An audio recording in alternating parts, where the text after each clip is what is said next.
Anandam Paramasukhadam Kevalam Jnanamurtim Dvandvatitam Gagana Sadrisham Tattvamasyaadilaksham Ekam Nityam Vimalamachalam Sarvadhi Sakshibhutam Bhavatitam Trigunarahitam Satgurum Tam Namami. Welcome to Nityananda Yoga, where we transcend the limits of conventional practice and dive deep into the source of our being, drawing from the original source of yoga itself. Today, we're embarking on a journey of a simple 308 asanas, the Dvitiya Vinyasa Krama. But it's not just about contorting the body or mastering complex postures. It is about connecting in oneness with the cosmos. Your body will be like wax, moldable and pliable. Today, as we embark on this journey, shed the notion of limitations. Forget the boundaries imposed by your bone and flesh. Instead, recognize yourself as the very source material of the cosmos, the consciousness from where we all come from. With each movement, you will not just be stretching muscles, you will be reaching into the depths of your consciousness. Visualize yourself as a sculptor, crafting your form with intention and precision. Want to grow 4 inches taller by the end of this session? Believe it, for your body is a wax waiting to be molded as per your intention. There is only one enemy towards this that we have built within each one of us, that is the parasites of negativity. Every muscle you have built in the moment of anger, of anxiety, of pain, of incompletion becomes the boundary of your consciousness. Today, we embark on a journey to detoxify ourselves, make us experience our original nature as divine. So as we go through these 12 components, which is so unique to Nityananda Yoga, from the original source, the Vedas and Agamas, remember, you are not bound by limitations. You are the creator of your reality. Embrace your true nature. Let us sculpt our beings into an epitome of strength, flexibility, and bliss. Welcome to a transformative experience like no other, Nityananda Yoga. There are 12 different components that consist Nityananda Yoga. One is the asanas, which we traditionally know of. The various body postures revealed by Paramashiva to align the physical geometry of our body, the physical geography of our body, to the cosmic geometry, the cosmic geography.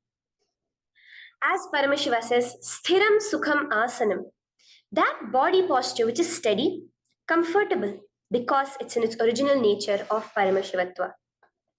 The second are the pranayamas, the various systematic breathing techniques that Paramashiva has revealed for each one of us, that connect us to the higher dimensions of the cosmos and increase the life energy within us. The fourth are the bandhas, the different internal locks of the body. The third are the mudras, the various hand gestures and body movements to seal that life energy within ourselves. The very word mudra means seals. You will be able to seal the space of oneness within you with Paramashiva. The fourth are the bandhas, the various internal locks of the body to awaken the Kundalini Shakti, our latent potential energy, and make us conducive for the ultimate experience. The fifth are the Karanas, the beautiful dance movements of the body, revealed by Paramashiva to put you in the space of ultimate bliss, and which engage all the different parts of your body. The next are the visualizations. As Swamiji says, the intention with which you move your body manifests as your reality. As you hold the visualization within you of the various gods and goddesses of Kailasa, of the various beings of this universe, you manifest the powers of those beings within you. The next are the japas, the various powerful energy vibrations of the cosmos that you will be subtly repeating in your throat center that will cause your very DNA to be bound to the cosmos, to your consciousness with the highest frequency possible. The next are the pramanas, the chanting of the sacred mantras, the original source scripture of Hinduism that reveal the science of Nityananda Yoga, of yoga, because as Swamiji says, yoga has a source and it is Hinduism. These original verses will manifest the vision Paramashiva had when he created yoga in each and every one of us. There are weights, which is an optional component, helps us to enhance our experience of Nityananda Yoga as revealed from the source scriptures of Hinduism.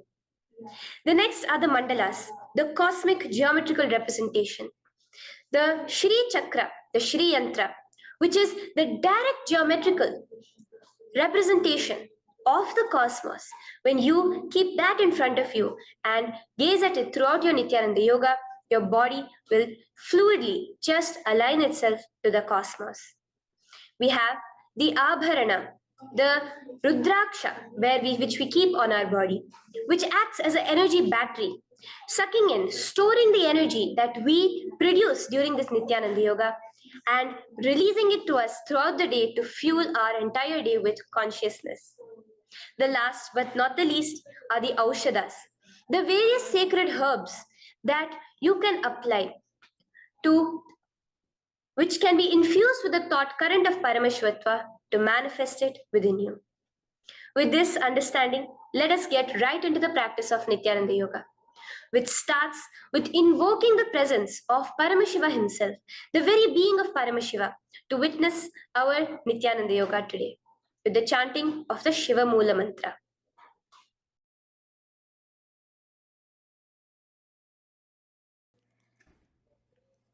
Let us now chant the Shiva Mula Mantra 11 times internally.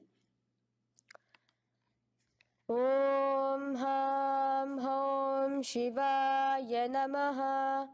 Om Ham Hom Shivaya Namaha. Om Ham Hom Shivaya Namaha. Om Ham Hom Shivaya Namaha. Om Ham Hom Shivaya Namaha. Om Ham Hom Shivaya Namaha. Om Ham Hom Shivaya Namaha. Om Ham Hom Shivaya Namaha. Om Ham Hom Shivaya Namaha. Om Ham Hom Shivaya Namaha. Om Ham Hom Shivaya Namaha. The next step of this ritual of yoga, as Swamiji reveals, yoga is a ritual, a methodology to connect yourself with the divine. As every ritual in Hinduism goes, we cleanse the three elements of our body, of the world, and of the ultimate with the Tattvachamanam.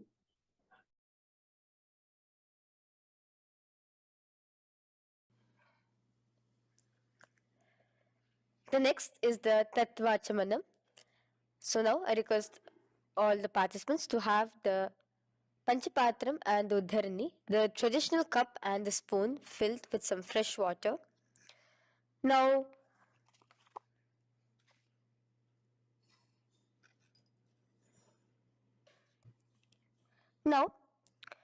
keeping your right hand in the shape of a cow's ear, the Gokarna Mudra, pour an Uddharani of water from the Panchapatram and chanting each of the following mantras internally, drink the water that flows through the base of the palm.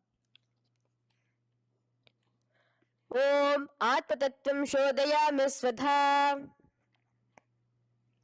Om Vidyatattvam Shodayami Svadha. Om Shivatattvam Shodayami Svadha.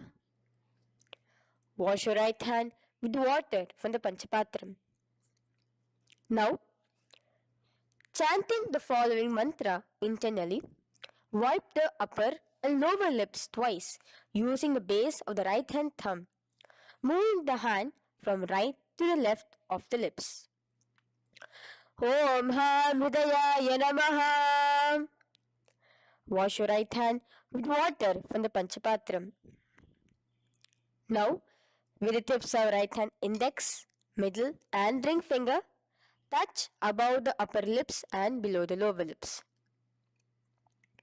Wash your right hand with water from the Panchapatram. Now, with the tips of right hand index finger and thumb joined together, touch your right nostril, left nostril. With the tips of right hand ring finger and thumb joined together, touch your right eye, right ear, left ear. Wash your right hand with water from the Panchapatram. Now, with the base of the right hand thumb and little finger, touch the navel, right chest, left chest. With the right hand, fingertips together, touch the top of the head, right shoulder, left shoulder, and your heart center. With that, we have the Sankalpa. The Sankalpa, the manifestation of our conscious intention.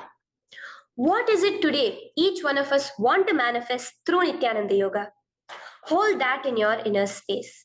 Through this conscious intention, which directly happens with the blessings, with the grace of the Supreme Pontiff of Hinduism, Bhagavan Shri Nityananda Paramashivoham, you will just see your intention manifesting as reality.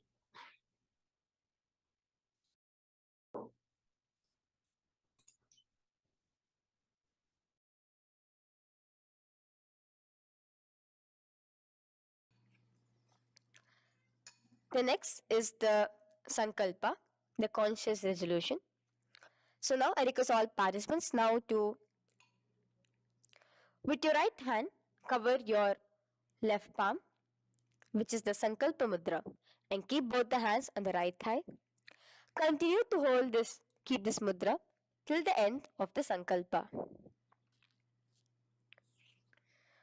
Om Mamopata Samasta Duritakshayaddvara Bhagavat Shri Nityananda Paramashiva Prityartham Shri Nityanandeshwari Paramashiva Shakti Sameta Shri Nityanandeshwara Paramashiva Prityartham Cha Shubhe Shobhane Muhurte Adhya Brahmanaha द्वितीय पराधे श्री श्वेतवराह कल्पे वैवस्वतमन्वन्तरे अष्टाविंशतितमे नित्ययुगे प्रथमे पादे जम्बूद्वीपे भारतवर्षे भरतखण्डे मेरोः दक्षिणे पार्श्वे शखाब्दे अस्मिन् वर्तमाने व्यवहारिके प्रभवादीनां षष्ट्याः संवत्सराणां मध्ये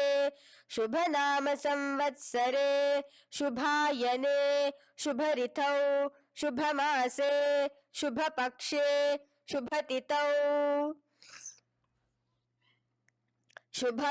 शुभवासरयुक्तायां शुभनक्षत्र शुभयोग शुभकरण एवं गुणविशेषण विशिष्टायाम् अस्यां शुभदितौ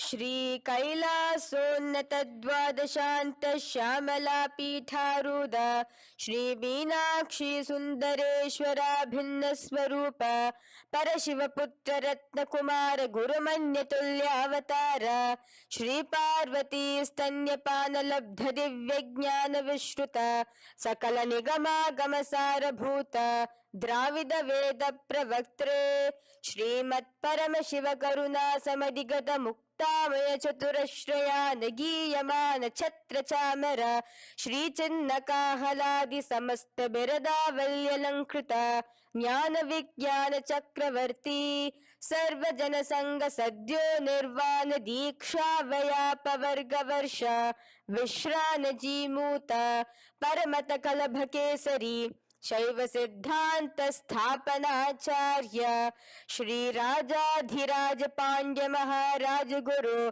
क्षपन शाक्यादि महांधकार निवारण ज्ञान भानु वीक्षणा नरहार ध्वजोच्छेदन पूर्वक श्रीमद वृषभध्वज स्थापक शैव समय कर्त्रे सर्वज्ञ पीठारूढ़ श्री जगद्गुरु श्री ज्ञान संबंध देशिक स्वामी वागीश सुंदर माणिक्य वाचक स्वामिनां अवतार भूत श्री ज्ञान संबंध स्वामी पुनरुद्धृत श्यामला पीत सर्वज्ञ पीत त्रिनवद्युत्तर द्विशततम गुरु महासन्निधान अरुणगिरि योगीश्वर परंपरागत अरुणाचल सर्वज्ञ पीठ गुरु महासन्निधान कैलास परंपरागत कांची कैलास सर्वज्ञ पीठ त्रयस्त्रिंशदुत्तर द्विशततम गुरु महासन्निधान नित्योत्सव नित्य मंगल नित्य कल्याण नित्य रजित कैलास परंपरागत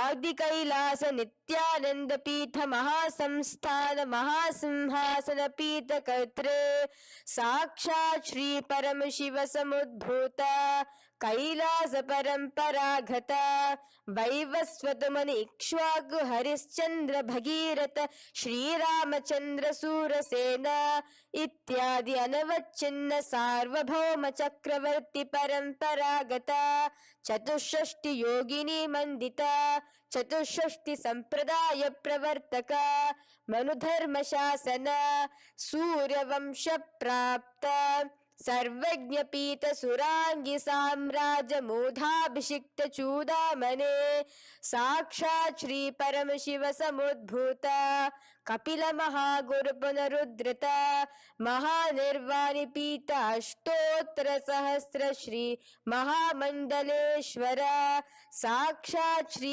परम शिव समुद्भूत श्री महागणपति समारंभ अनवच्छिन्न पीताधीश्वर गुरु परंपरा प्राप्त अतल पीता अष्टोत्तर सहस्र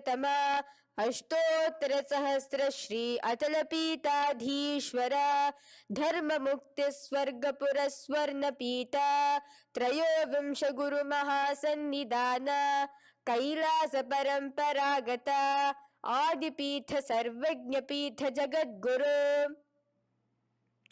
श्री कैलास पुनरुद्धारक श्री कैलास परमाचार्य श्रीमत् परमहंस परिव्राजकाचार्य वर्य सच्चिदानंद प्रणव स्वरूप श्रोत्रिय ब्रह्मनिष्ठ श्रीमद् जगद्गुरु श्री भगवत श्री नित्यानंद परम शिव श्री ज्ञान संबंध देशिक परमाचार्य स्वामिनां प्रीत्यर्थम तेषां पादारविन्दयोः भक्ति सिद्ध्यर्थम गुरु कृपा कटाक्ष सिद्ध्यर्थम क्षेम स्थैर्य वीर विजय आयुरारोग्य ऐश्वर्याणाम् अभिवृद्ध्यर्थम धर्मार्थ काम मोक्ष चतुर्विध फल पुरुषार्थ सिद्ध्यर्थम समस्त दुरितोपशांत्यर्थम समस्त मंगलावाप्यर्थम भगवत श्री नित्यानंद परम शिव प्रसादेन सकुटुंबस्य ज्ञान वैराग्य जीवन मुक्ति प्राप्त्यर्थम भगवत श्री नित्यानंद परम शिव कृपा कटाक्षेण पूर्ण आरोग्य युक्त दृढ़गात्र यौगिक शरीर सिद्ध्यर्थम परम शिव शक्ति आविष्करणार्थम नित्यानंद योगाभ्यासं करिष्ये. Now wash your right hand with water from the Panchapatram. Om Apaupasprisya. Now, let's get started with the asanas. Okay? Sit first in a cross-legged position on the ground in Sukhasana. Bring your hands into the Bindu Mudra with your thumbs and index fingers touching each other. Place it on top of your knees. Here we have the Kumbhaka, the pranayama of Samana Kumbhaka. As you inhale and exhale, visualize flames licking up your spine. Do the bandhas, the locks, the Mahamudra Bandha, all three of the bandhas, where you are doing the Jalandhara Bandha, tucking in your chin to your chest, the Udyana Bandha, sucking in your stomach, and the Moola Bandha, clenching your perineum. For the first set of asanas, we have the japa Soham, which you'll be repeating in your throat center. As you do Sukhasana, visualize Lord Shiva in your inner space. The next asana is Parvatasana. Now, from the seated position, bring both your feet to the opposite thighs. Clasp your hands together in front of your heart center in the Anjali Mudra and raise it above your head. Keep your hands as straight as you can. Continue the Samana Kumbhaka and the Japa of Soham. Remain with all the three bandhas, the chin to your chest in Jalandhara Bandha, the stomach tucked in Udyana Bandha, and the clenched perineum in Moola Bandha. Here, visualize yourself as Mount Kailash. The next asana is Hali Pavasana. Now slowly bring your feet together in front of your body as you stretch it out a little further away. Now bring your hands behind your back and clasp the left hand by your right. Lean forward, placing your forehead on the ground as you continue to engage all the three bandhas. Here, gaze at your nose. Visualize Swamiji, the Supreme Pontiff of Hinduism, in your inner space. Now, in a similar position from Hali Pavasana, just release your hands, slightly get up and bring your hands in front of your body. Place them on the ground, cupping your hands, making a hollow in Nagi Pavasana. Visualize yourself as a snake, gazing at your nose. Continue the japa, the pranayama, and all three bandhas engaged. Now, raise up. This is Kokilasana. Hold your big toes with your index and middle finger in the Prana Mudra. Stretch your legs straight out and upwards. Cross it into Padmasana. Bring it to your opposite thighs. Lean forward and down onto your elbows. Again, tuck your chin into your chest, suck in your stomach, and clench the perineum in the Mahamudra Bandha. Visualize yourself as a bird in Kokilasana. The next is Nityananda. Now, raise up again. Bring one ankle to the top of the opposite knee. Hold the elbows with your hands. Hold the respective elbows with the opposite hands. Again, engage all the three bandhas and rotate your arms in a circular motion. Keep the spine completely straight and gaze towards your nose. Visualize Swamiji, the Supreme Pontiff of Hinduism, in your inner space. Next is Gajasana.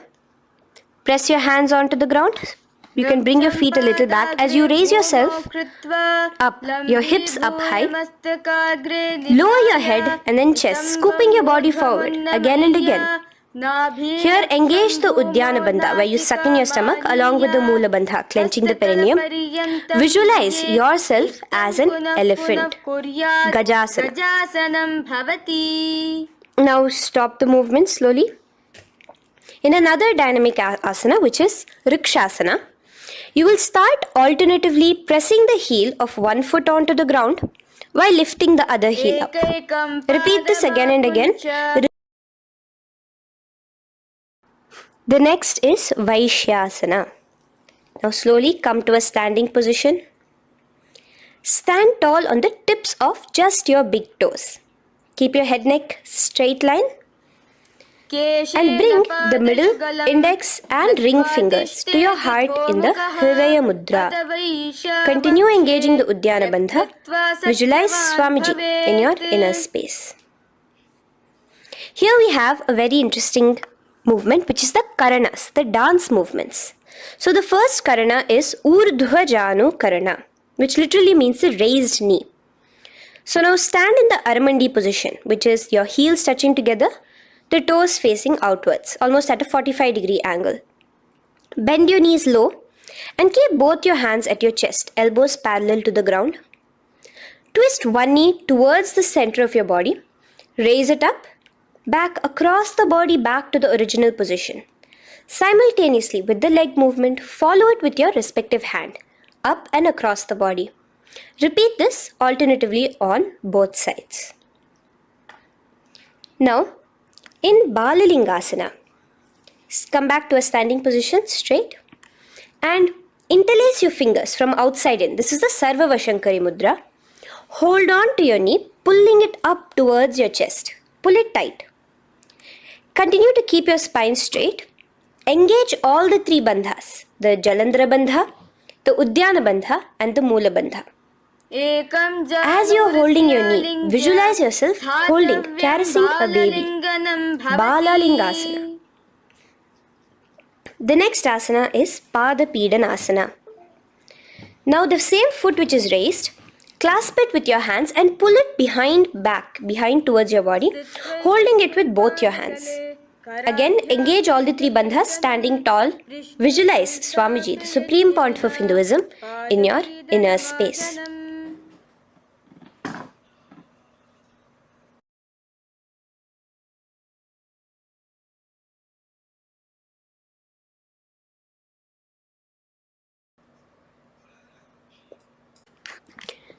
From here, let's enter into Natarajasana.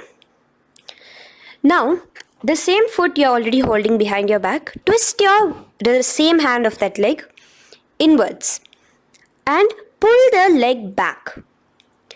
Extend the opposite hand forward with the index and thumbs together, again in the Bindu Mudra. Now, pull the foot back and up while leaning forward in Natarajasana. Hold your balance here. Here you will be engaging only the Moola Bandha, visualizing yourself as Lord Nataraja, the Lord of Dance.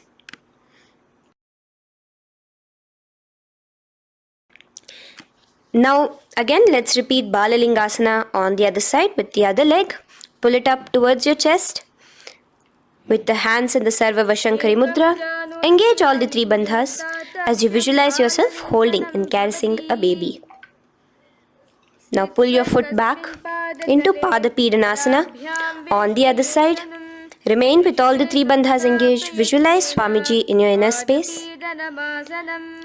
And lean forward. Now, hands stretched in the Bindu Mudra into Natarajasana. Balance there as you visualize yourself as Lord Nataraja.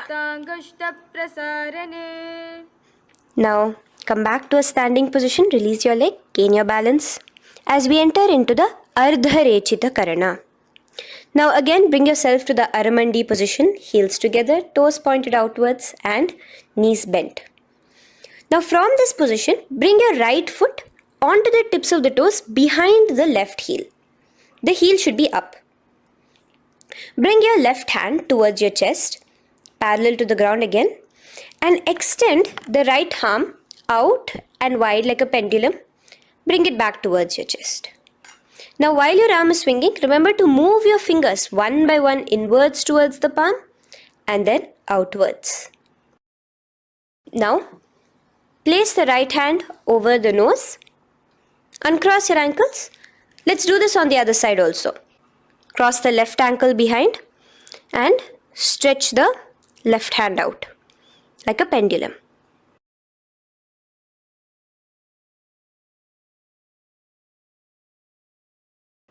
Bring it to your nose, uncross the ankles.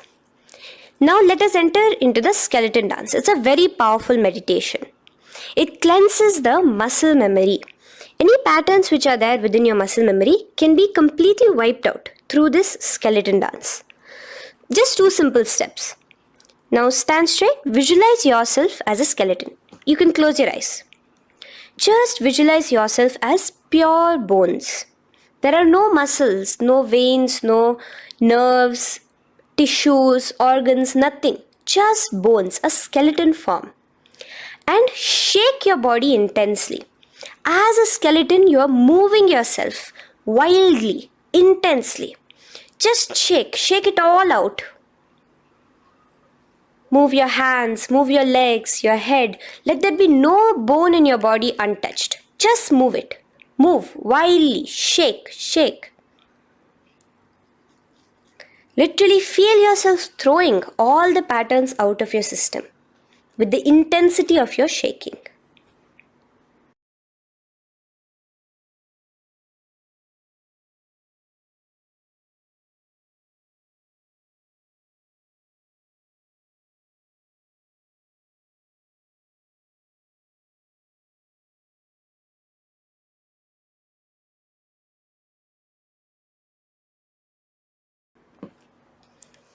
Now slowly calm down. Take a few steps, gain your breath back. That's a powerful meditation we did. Let us do the next Karana. Again, come back to a standing position. Do the Aramandi. Your toes outwards, knees bent with your feet together. Now here, raise your hands above your head. Keep your palms completely straight and cross the wrists with the palms facing forward and the back of the hands outward. Now from the crossed wrists, uncross the wrists, spreading your arms out wide while you turn your hip towards the side. Turn by the waist sideways. Bring your hands back over the head and turn on the other side. Repeat this on the other side. Do it again. Let's twist out.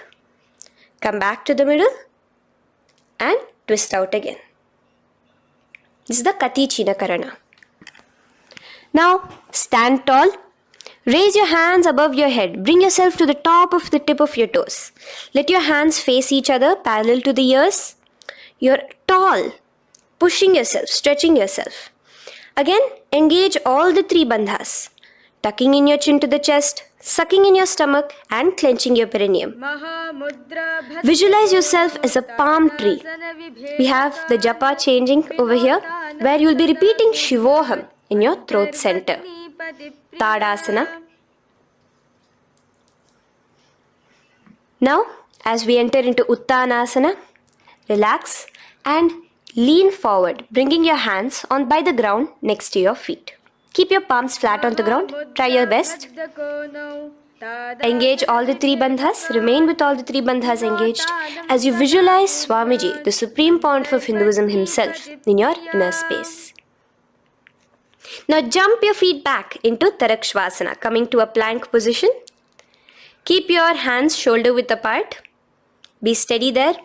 Chuck in your chin to your chest in the Jalandhara Bandha as well as engaging the Moola Bandha. Now rotate your head while in the Jalandhara Bandha from shoulder to shoulder, side to side. This is Tarakshvasana. Visualize Swamiji, the Supreme Pontiff of Hinduism, in your inner space. Yes. Now lay flat onto the ground in Bhujangasana. Lower your entire body down. Now point your toes backwards. Keep your hands by the side of your chest and push yourself off the ground. Remember to use the strength of your lower back to hold yourself up. Open your mouth wide. Inhale through the hollow of your throat and exhale through your nose. This is the Bhujangani Mudra. In Bhujangasana, you will visualize yourself as a cobra. Now come back into a plank position. So you can tuck in your toes and come back into a plank position. In Shashasana, alternate bringing one knee towards your chest, back and forth. So you'll bring one knee front, push it back and bring the other knee. Repeat this again and again. Do the Sahaja Kumbhaka. Simple breathing in, breathing out. Engage the Moola Bandha, clenching your perineum. Visualize Swamiji, the Supreme Pontiff of Hinduism. Okay. Now place your legs back into the plank position as we enter into Rathasana. Again, bring one foot between your hands and alternate jumping one foot back and bringing the other foot forward simultaneously. Again and again. Continue the Sahaja Kumbhaka and the Moola Bandha engaged as you visualize yourself as a chariot, a Ratha, in Rathasana. Now, into Veerabhadrasana. remain one leg in between your hands. So as you jump, one leg comes between your hands, stop in that position, one leg stretched back, and raise yourself up into a standing position. So the front foot will be pointing forwards and bent at a 90-degree angle. The knee will be bent at a 90-degree angle. The other leg, which is extended back, the foot will be pointed sideways at a 45-degree angle. Now raise your palms, hands up, parallel beside your ears. Do the Uddiyana Bandha along with the Mula Bandha, pulling in your stomach in. Gaze towards your third eye as you visualize yourself as Lord Veerabhadra. Now relax down, switch your legs around, and let us do Veerabhadrasana on the other side. Stretch your hands up, gaze towards your third eye, suck in your stomach in the Uddiyana Bandha, and visualize yourself as Lord Veerabhadra. Okay, bring your feet together now. Let us move into Vrikshasana. Now stand tall, gain your balance here slowly. Bring one foot towards the inner thigh. Bring your palms together, raise them up above your head in the Anjali Mudra. Keep your elbows as straight as you can. Again, continue the Uddiyana Bandha, sucking in your stomach. Gaze forward, hold your balance, visualize yourself as a tree, the stability of a tree in Vrikshasana. Now, slowly bring your hands down. Now the foot which is in your inner thigh, bring it towards the opposite, to the root of the opposite thigh. Bring your hands in the Namaskar Mudra in front of your heart center together and visualize yourself here as Lord Garuda, just engaging the Mula Bandha alone here. This is Garudasana. Now let us repeat Vrikshasana on the other side. Slowly put your foot down. Bring the other foot to the inner thigh. Raise your hands above your head. Suck in your stomach in the Uddiyana Bandha and visualize yourself as a tree. Let's repeat Garudasana on the other side. Slowly bring the foot to the opposite thigh and lower your hands to be in front of your heart center. Release the Uddiyana Bandha, just engaging the Mula Bandha, clenching your perineum. Visualize yourself as Lord Garuda, the eagle vehicle of Lord Mahavishnu. Okay, bring both your feet to the ground now and spread them far apart from each other. Now keep one leg toes pointing forward and the other set of toes pointing sideways. Straighten your arms out parallel towards the ground. Bring your front arm down towards the front foot, beside your foot, while the other arm extends towards the sky. Visualize yourself as a triangle in Trikonasana. Now raise up and let's repeat Trikonasana on the other side. Switch the position of your legs around and go forward. The other arm raised towards the sky. Visualize yourself as a triangle. Now come back to a standing position. Bring your feet together. We are having another Karana, the Nikuttaka Karana. Bring yourself to the Aramandi position. Feet together, knees out wide. Here now bring your hands towards your chest, but keep both your palms parallel towards each other. Bring your right foot onto the toes with the heels up. And simultaneously bringing the right hand towards the top. Now drop the right foot, simultaneously lifting the left foot onto the toes and switch the hands position. Now the left hand is on the top and the right hand is on the bottom. Repeat and let us do this repeatedly. Okay, relax now, come back to a straight position and sit down onto your toes. Sit on your heels with your toes on the ground, knees raised up off the ground, together in front of you in Angushtasana. Bring your hands together in the Namaskara Mudra in front of your heart center. We have a very interesting pranayama over here, which is the Bhramari Kumbhaka, where you will be subtly buzzing like a bee as you do this asana. The japa we will be entering into is Sadashivoham. In Angushtasana, engage the Mula Bandha as you visualize Swamiji, the Supreme Pontiff of Hinduism, in your inner space. Now in the same position, slowly bring your hands to the ground. Balance yourself as you stretch one foot forward, sitting on the heel of one foot and the other foot stretched forward, toes pointed upwards. Bring your hands to the Vara Mudra, just the tips of the finger on the ground while the palm faces forward, both your hands. Continue to engage the Mula Bandha, clenching the perineum as you visualize Swamiji, the Supreme Pontiff of Hinduism, in your inner space. Now, stretch, the leg is stretched forward, right? Stretch the same hand, the respective hand forward and clasp onto the big toe of that foot in the Prana Mudra with your index and middle fingers. The other hand, bring it to the back of the respective heel in Vidhunanasana as you visualize Swamiji in your inner space. Okay, bring your 2 feet back together as we repeat Saurasana on the other side. Stretch your left leg forward now. Palms in the Vara Mudra on the ground. Visualize Swamiji in your inner space. And lean forward into Vidhunanasana on the other leg. Clasp your toes. Bring the other hand to the back heel. Continue to visualize Swamiji.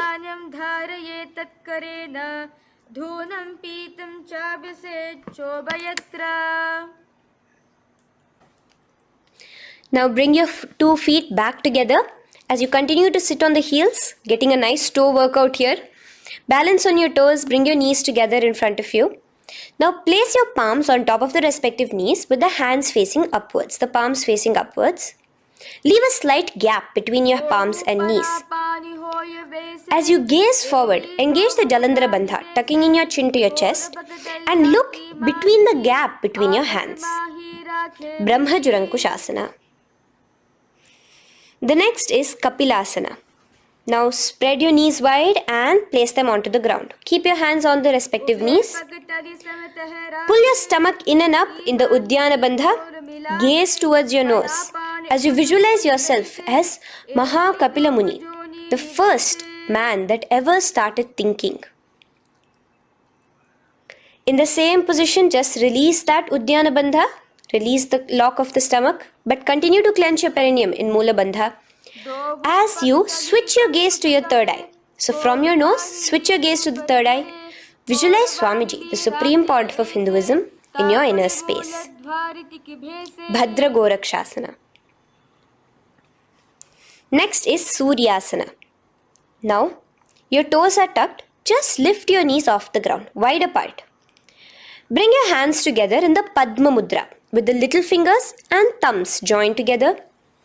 Engage the Uddiyana Bandha, suck in your stomach and raise your hands up tall above your head. Slightly lean back as you look towards the gap between your hands. Visualize Lord Surya in your inner space.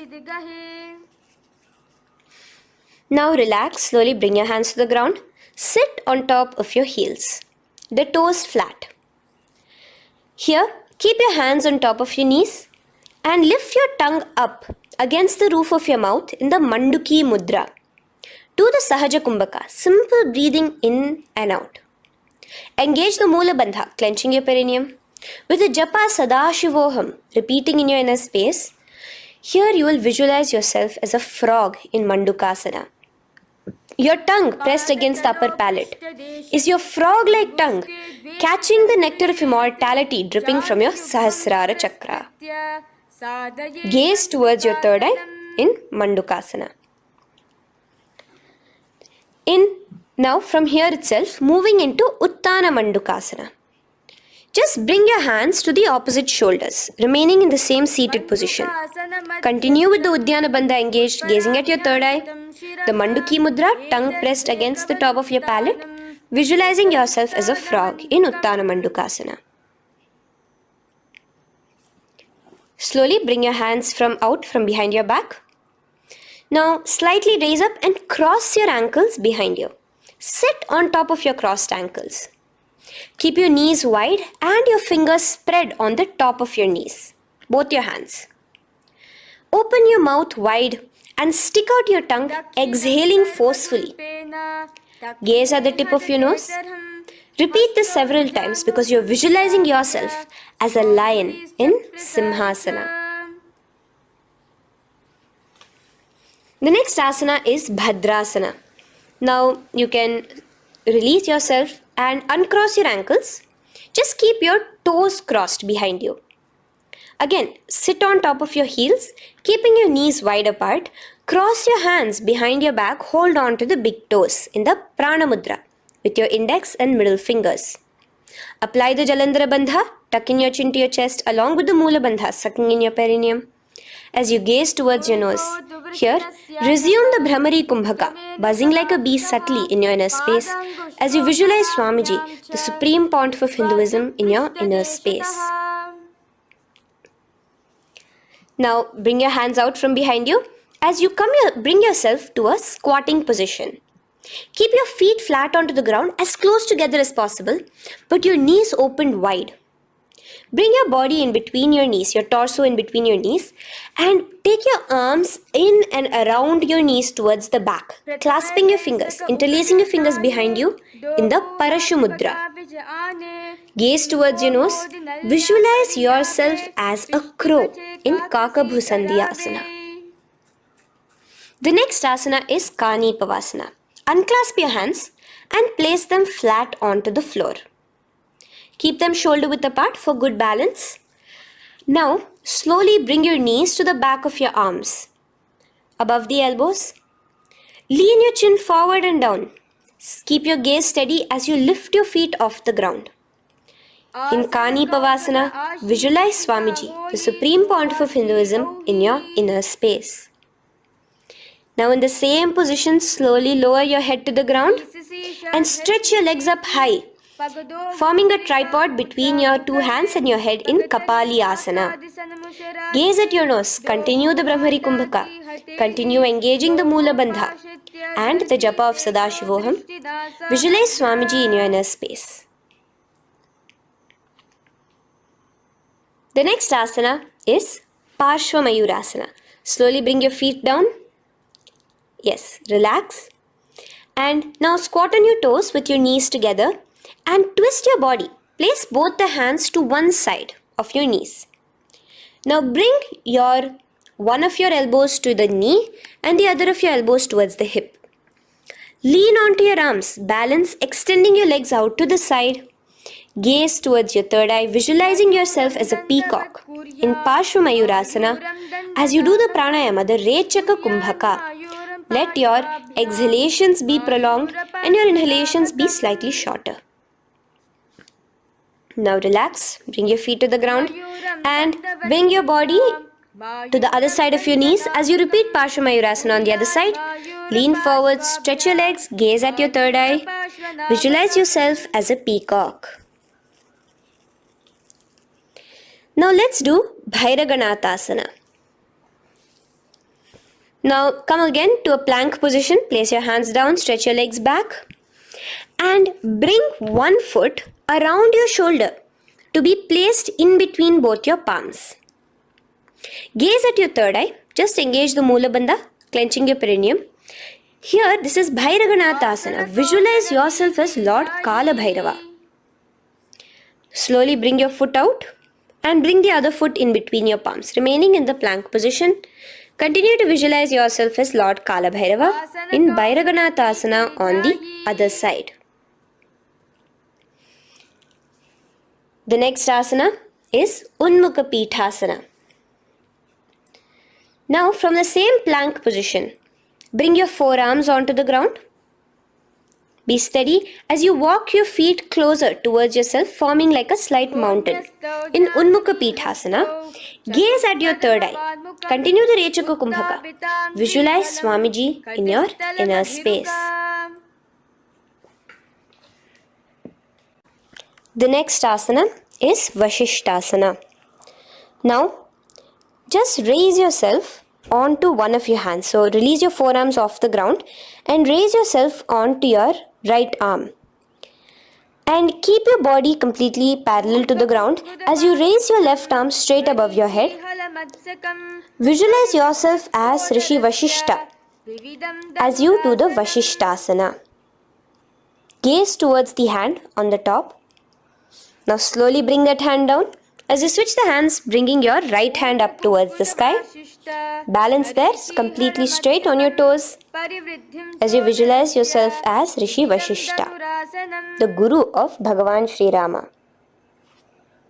Now, bring your feet forward into Angeerasa. So here you will be sitting on your hips with your legs pointed forward and sit on top of your hands. So keep your palms facing upwards and sit on both your palms as you tuck your elbows into your body. Do the Rechaka Kumbhaka, continue the Rechaka Kumbhaka. Engage the Jalandhara Bandha, tucking in your chin to your chest, gaze at your nose, visualize yourself as Lord Hanuman in Angeerasa. Now, slowly release your hands from under your body as you lean forward into Paschimottanasana. Clasp your respective toes with your index and middle finger. Lean forward and down, bring your elbows to the ground, your forehead towards your knees. Engage all the three bandhas, the Mahamudra Bandha. As you visualize Swamiji, the Supreme Pontiff of Hinduism in your inner space, with a new japa, Mahasadashivoham, starting here.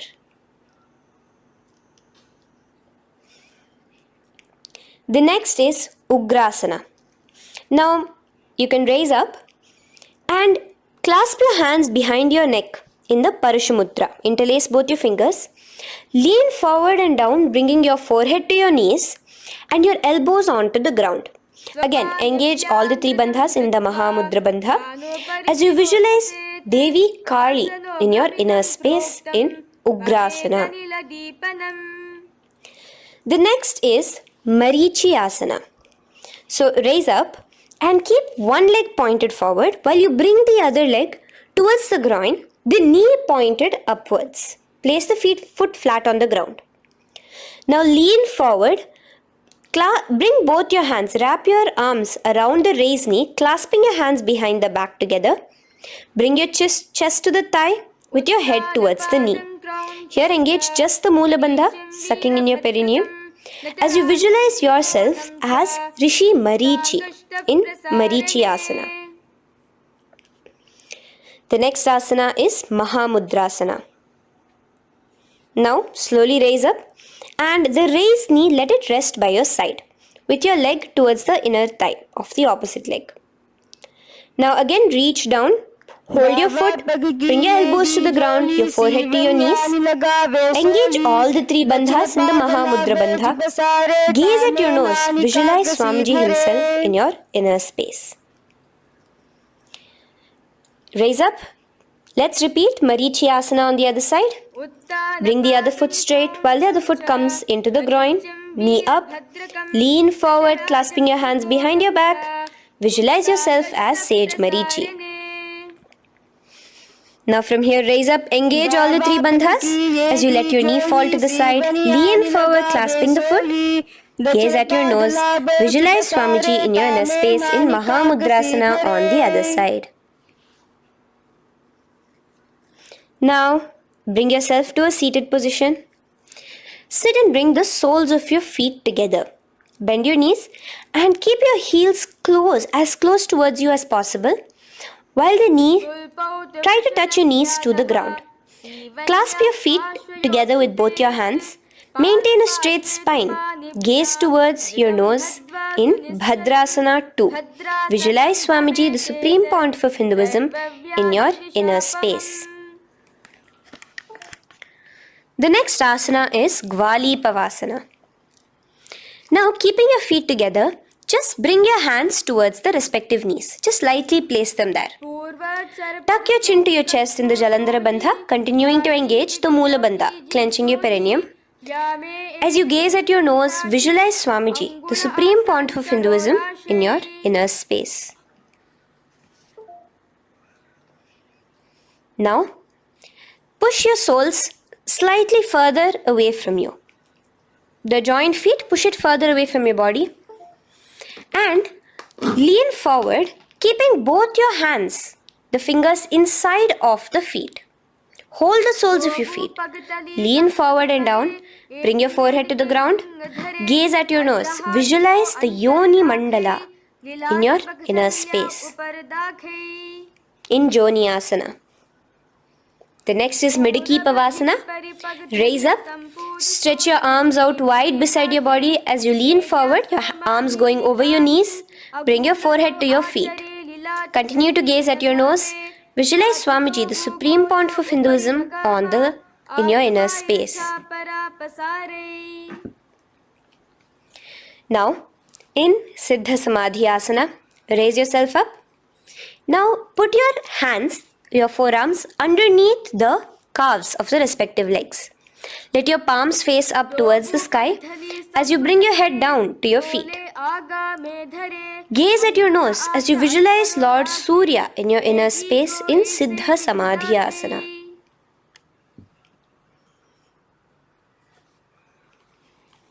The next asana is Chiniki Pavasana. Raise up now. Bring both your feet together in front of you. Bring your feet back close to your body. Now place your hands underneath both the feet and pull your feet open like a book facing towards the sky. Both your feet. Press your elbows onto your thighs near the knees and gaze towards your nose, visualizing Swamiji in your inner space in Chiniki Pavasana. Giving yourself a nice stretch. Now release your feet and bring your hands to the respective knees. Gently push down on your knees, pushing it towards the ground. Suck in your stomach in the Uddiyana Bandha. Gaze at your third eye, visualizing Swamiji in your inner space. This is Charapata Chokasana. The next asana is Bhairavasana. Now continuing to remain with your feet together, you can use the help of your hands to bring your toes onto the ground with your heels pointed upwards. Just push yourself and try to do it. Continue to remain with the Uddiyana Bandha engaged, your stomach sucked in. Bring your hands to the Bindu Mudra with the index and thumbs together on top of the knees. Gaze at your third eye. Visualize yourself as Lord Kala Bhairava in Bhairavasana. The next asana is Samanasana. So slowly you can bring your feet out from underneath. Take now one foot towards your chest, holding with both your hands as the other foot rests by the perineum. Pull the sole onto your chest. Gaze at your third eye. Visualize yourself holding the breath in the Mooladhara Chakra, the Chaturdala, the 4-petal lotus of your body. Gaze at your third eye. Visualize Swamiji, the Supreme Pontiff of Hinduism, in your inner space in Samanasana. From here, let's move into Apanasana. Now, the foot that you have towards your chest, just bring it over your shoulder and place both your palms onto the ground beside you. As you lift the leg by your perineum, stretch it out and lift it up high into the sky in Apanasana. Gaze at your third eye, visualizing Swamiji in your inner space. Let's repeat Samanasana on the other side. Bring your foot down. Clasp the other foot towards your chest. Gaze at your third eye, visualizing Swamiji in your inner space. And bring the foot onto your shoulder as we repeat Apanasana on the other side. Stretch your leg out straight in front of you, up high towards the sky, gazing at the third eye, visualizing Swamiji in your inner space. Okay, relax slowly. Let's move into Gomukasana. Now, sitting in a seated position, cross one leg over the other, like over, and align the knees together at the center of your body and the feet by the opposite hips.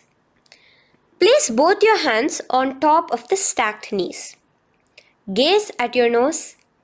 Here we have a beautiful pranayama, very cooling pranayama, which is the Sheetkari pranayama, where you will be inhaling through your clenched teeth with your tongue pressed against behind your teeth and exhaling through your nose, creating a hissing sound. The japa will be for the next sequence of asanas, Om Nityanandoham. Visualize the face of a cow in Gomukasana. Now keep your knees crossed. From the knees, bring your hands towards the respective toes on the side of the body. Clasp the big toe in Prana Mudra. Suck in your stomach in the Uddiyana Bandha. Visualize yourself as Rishika Anasuya in Anasuyasana. Now in Anasuyasana 2, just bring your hands behind your back, clasped together, interlaced fingers in the Parasha Mudra. Lean forward and down. Try to bring your nose to touch the ground in front of you. Just visualize yourself as Rishika Anasuya and gaze at your nose. Anasuyasana 2. Raise yourself up now. Now bring one foot towards the perineum, knee resting on the ground. Raise your other foot with the foot in front of the lying down foot, knees pointed upwards towards your chest.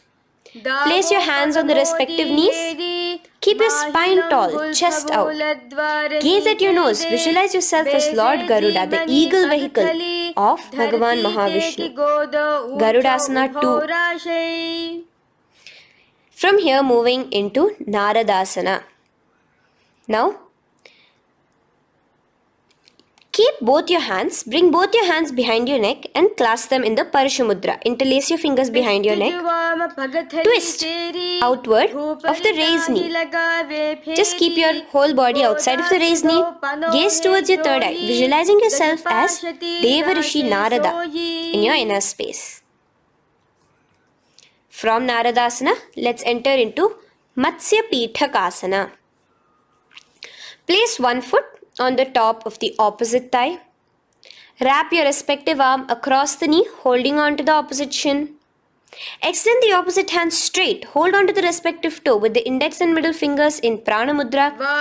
Gaze towards your nose. Visualize Matsyavatara, the fish form of Bhagavan Mahavishnu in your inner space. In Matsya Pithakasana.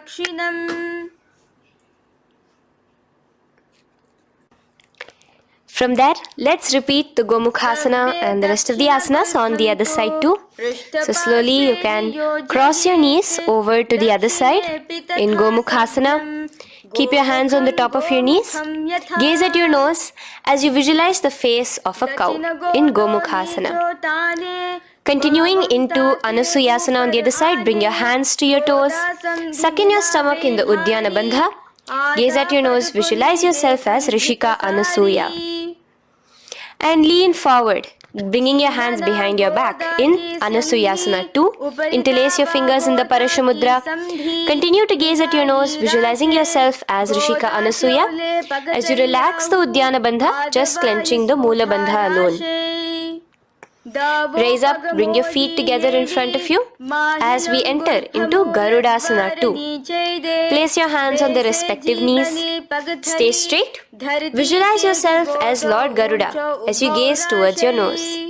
And twist your body out of the raised knee, hands clasped in the Parasha Mudra behind your neck. Gaze at the third eye, visualizing yourself as Deva Rishi Narada. And bring the foot to the opposite thigh as we enter into Matsya Pithakasana on the other side. Clasp your toe in Prana Mudra. Gaze at your nose, visualizing Matsyavatara, the fish avatar of Lord Vishnu in your inner space. Now let's enter into Machendrasana. Remaining in the same position with one foot on the opposite thigh, place the other foot on the ground on the far side of the other thigh. Twist. Bring your elbow outside the raised knee. Keep the raised arm by your neck. Turn backwards. Gaze towards your third eye, the other hand straight out. Visualize Machendranatha, the great Rishi and master of Hatha Yoga in your inner space. Just switch your hands around. Straighten the hand that was originally bent and bend the other hand towards your neck. As we enter into Kubasana, visualize yourself as a camel. Continue to gaze at your third eye. Now, straighten out both your hands straight out in the same position. Continue to gaze at your third eye, visualizing Machendranatha, the master of Hatha Yoga in your inner space. Now slowly, take your foot off from the thigh. As we enter into Machendrasana on the other side, bring the other foot to the thigh. Place the other foot on the far side. Twist, bringing your elbows outside of the raised knee, hands on the head. The other hand stretched out back. Twist, gazing at your third eye. Visualize Machendranatha in your inner space. Switch the hands around as we enter into Kubhasana. On the other side, remember to visualize yourself as a camel. Now stretch both your hands out in Machendrasana 2 on the other side. Visualize Machendranatha in your inner space. Now, with one leg on the thigh, bring the other foot too to the opposite thigh in Padmasana. Place your palms on the respective knees. Engage all the three bandhas in the Mahamudra Bandha, tucking your chin to your chest, sucking in your stomach and clenching your perineum. We have a new pranayama here, which is the Shitali Kumbhaka, where you will continue to inhale through the teeth without creating the hissing sound, and exhale through your nose. A new japa of Om Nityananda Mahasadashivoham starts here. Gaze at your nose in Padmasana, visualizing yourself as Bhagavan Paramashiva. Now, keeping your legs in the same position, just cross your hands over each other, clasping onto the toes with your index and middle fingers in the Prana Mudra. Gaze at your nose, visualize yourself as Devi Parvati, the consort of Lord Paramashiva in Padmasana 2. Now, uncross your hands. Take your hands and insert it into the gap between your thighs and your calves. Put both your hands within and pull it out on the other side. As you balance on your hands, lifting your whole body off the ground, visualize yourself as a rooster in Kukkutasana. Now relax. Take your hands out from inside your feet as we enter into Baddha Keki Asana. Place your hand onto the ground as you raise up on your knees. Place your palms on the ground, fingers pointing towards the legs. Now keep your elbows together, pressed against your navel. Slowly lean forward, balancing, and extend your knees off the ground, visualizing Swamiji in your inner space. In the same position, stretch your legs out behind you. In Mayurasana, visualize yourself as a peacock. Hold your balance. Relax now. Yes, relax flat onto the ground into Makarasana. Lay down completely flat. Keep your feet pointing outwards, far away from each other. Place your forehead on the mat. Interlace your fingers behind your neck in the Parashumudra. Just relax, visualizing yourself as a crocodile as we go back to the Sahaja Kumbhaka, the simple breathing in, breathing out. Just keep the Moola Bandha alone engaged.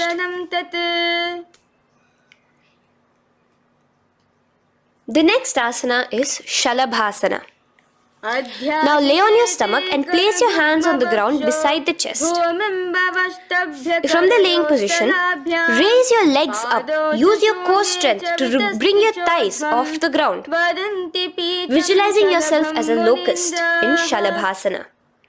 Relax your feet down and bring your hands to your feet, pulling your feet down towards the ground beside your hips. In Ushtrasana, visualize yourself as a camel. Now slowly kick your legs back. Rise your hand is clasping your feet. Pull your feet towards the sky, lifting your chest and thighs off the ground. In Dhanurasana, gaze at your third eye. Visualize yourself as Paramashiva's bow. Relax slowly and come up to a sitting position. In Bhagasana, sit on both your knees with your head, neck and spine straight. Clench your perineum in the Moola Bandha. Place your hands on top of your knees. Gaze towards your third eye, visualizing Swamiji, the Supreme Pontiff of Hinduism, in your inner space. From here we enter into Gohyasana. We have a couple of headstand postures here, so get yourself ready. Now place your forearms on the ground with your fingers interlocked. Ensure your elbows are at shoulder width for the best balance. Place the top of your head on the ground, holding your head with your hands. Slowly walk your toes forward until your hips are in a straight line with your shoulders, and just kick your feet up slightly. Make sure not to lose your balance. Keep your knees bent together at your chest. Toes pointed upwards. Gaze to your nose, visualizing Swamiji in your inner space. From here, stretch your legs out into Shirasasana, continuing to hold the balance there as you continue to gaze at your nose, visualizing Swamiji in your inner space. Bring your feet to the ground, relax slowly. The next asana is Podhyasana. So come to a seated position. Bring your hands behind your calves, stretching your legs up and your forehead to your knees. Visualize Swamiji in your inner space. Here we have a new Kumbhaka, which is the Bhastrika Kumbhaka, where you will be exhaling forcefully, making the sound of a bellows. Podhyasana. The japa for this next series is Om Nityananda Paramashivoham, the Mahavakya. Relax yourself. Continuing to remain balanced with your legs up, just bring your hands to the opposite shoulders. In Parighasana, visualize yourself as a mace as you gaze towards your third eye. Now relax. Keep your elbows and palms onto the ground as your legs are raised. Visualize yourself as a boat in Navakhanda. Continuing to gaze towards your third eye, remember to continue the Bhastrika Kumbhaka. Forceful exhalation. Now, continuing to keep your balance, just bring your hands to your feet and scoop your hands underneath the heels, pull it towards the chest. Keep your spine upright, gaze towards your nose. Visualize yourself as Lord Rudra in Rudrasana, the most ferocious form of Paramashiva. Now lay on your back. So you can remove your hands from underneath your feet and lay on your back. With your feet flat on the ground, knees pointed upwards. Now place your palms down. Just let your fingers touch the back of your heel. Do not clasp your feet. Lift your hips up high, pressing the feet onto the ground. Chin tucked to the chest in the Jalandhara Bandha automatically. Gaze at your nose, visualizing Swamiji in Unmukha Pithasana 2. Now lay onto the ground in Shavasana. Just lay completely flat with your palms facing upwards by the side of your body. Just unclutch from any movement happening within you. Visualize your body is dead. The Supreme Pontiff of Hinduism, Swamiji, is just liberating you. Just let your awareness, your energy completely pervade your body in the Shakti Chalan Mudra as you continue to vibrate with the Mahavakya.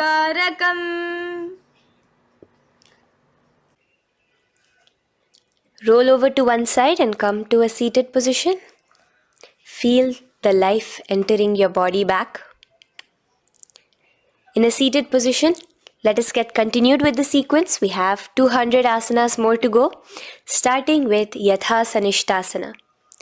In Yathasanishtasana, sit in any posture you are completely comfortable in. Bringing your hands into the Bindu Mudra with the thumbs and index touching. Start off with the Samana Kumbhaka. As you're inhaling and exhaling, feel flames licking up your spine. Clench your perineum in the Moola Bandha with the japa Om Nityananda Paramashivoham for the remaining of the sequence. Visualize Swamiji in your inner space. From here, moving into Samasana, where you bring your feet to a cross-legged position. Keep your hands on your knees with the thumbs and index touching in the Bindu Mudra. Just inhale and exhale as you visualize Swamiji in your inner space. The next is Muktasana. Press your left foot against your genital region. Place the right foot on top of your left. Keep your hands facing downwards on top of your knees. Sit straight, gazing towards your nose. Visualize yourself as a sage liberated by Swamiji himself.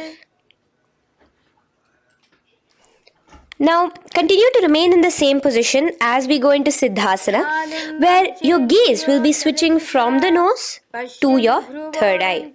Continuing to visualize Swamiji in your inner space, ensure the Moola Bandha, the perineum, is locked.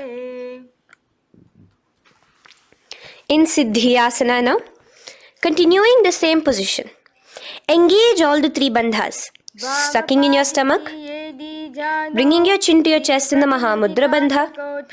Switch the gaze to the ground in front of you from your third eye. Visualize Swamiji in your inner space.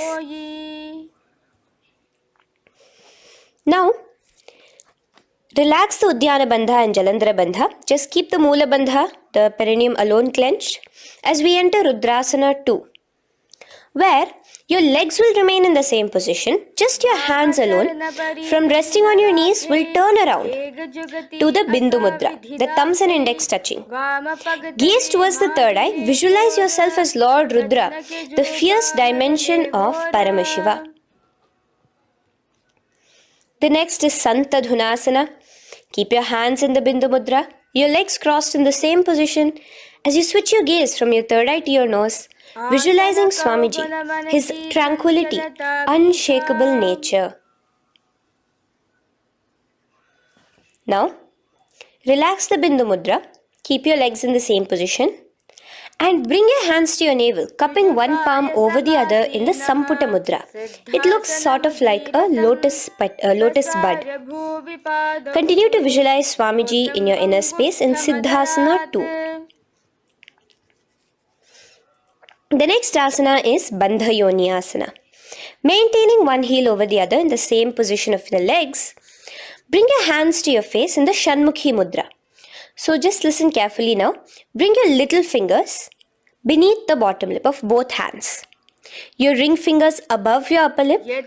Your middle fingers closing your nose, your nostrils. Your index finger covering your eyes. And your thumbs pressed into your ears. This is Bandha Yoni Asana, visualizing Swamiji in your inner space.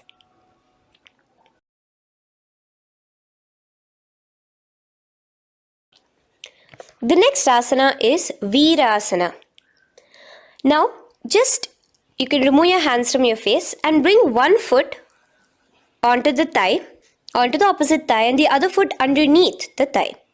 Keep your hands in the Bindu Mudra, thumb and index fingers together on the top of your knees as you embody the space and state of bravery, Veera, in Virasana. Now, changing the leg position again as we enter into Valmikasana. Keep your left heel on the right side of the generative organ, toes under the thigh. Keep your right foot on top of the left leg, toes by the knee. Again, bring your hands into the Bindu Mudra on top of the knees. Gaze towards your third eye. Visualize Rishi Valmiki, the poet, the first poet and author of Ramayanam. The next asana is Joni Mudrasana. So you're going to remain here as you switch your gaze to your nose, visualizing the Yoni Mandala, a beautiful formation, divine cosmic geometry, representing Devi, Shakti, a symbol of the creative energy of the universe in Joni Mudrasana. In the same position, switch your gaze to your third eye, continuing to visualize the Yoni Mandala in your inner space. Now, let's move into Bhadrasana 3. So bring your feet, the soles of your feet together, uncross them and bring them together in front of your body. Hold it with both your hands, pulling it against you. Push your knees down towards the ground. As you gaze at your nose, suck your stomach in the Udyana Bandha. Visualize Lord Veerabhadra in your inner space. Bhadrasana 3. In the same position, we are entering into Aghorasana, where your left hand will rest on top of the left knee, while your right hand comes towards your face. Now, do the Khechari Mudra, where you are bringing your tongue towards the upper palate, gazing towards your third eye. Now, with your right hand, cover your mouth, close the left nostril with your index finger, inhale through the right nostril. Close both the nostrils, hold your breath and exhale through the left nostril in the Abhyantara Kumbhaka. Repeat this on the other side. Visualize yourself as an Aghori, completely dedicated to Paramashiva in Aghorasana. The next asana is Kaneri Pavasana. So you can distance your feet a little away from your body. As you lean forward, place your elbows onto the soles of your feet and rest your chin on your palms. Gaze at your nose, suck your stomach in Uddiyana Bandha. Here, continuing with the Rechaka Kumbhaka, where your exhalations are prolonged than your inhalations, visualizing yourself as a female elephant drinking water in Kaneri Pavasana. The next asana is Parasana. So now, come to a seated position, raise yourself up and keep your knees raised. Bring your hands underneath your knees, between your calves and thighs, and clasp them together. Interlace your fingers in the Parashamudra in front of your navel. Lift your feet off the mat. Visualize Swamiji, the supreme pontiff of Hinduism, in your inner space as you gaze at your nose in Parasana.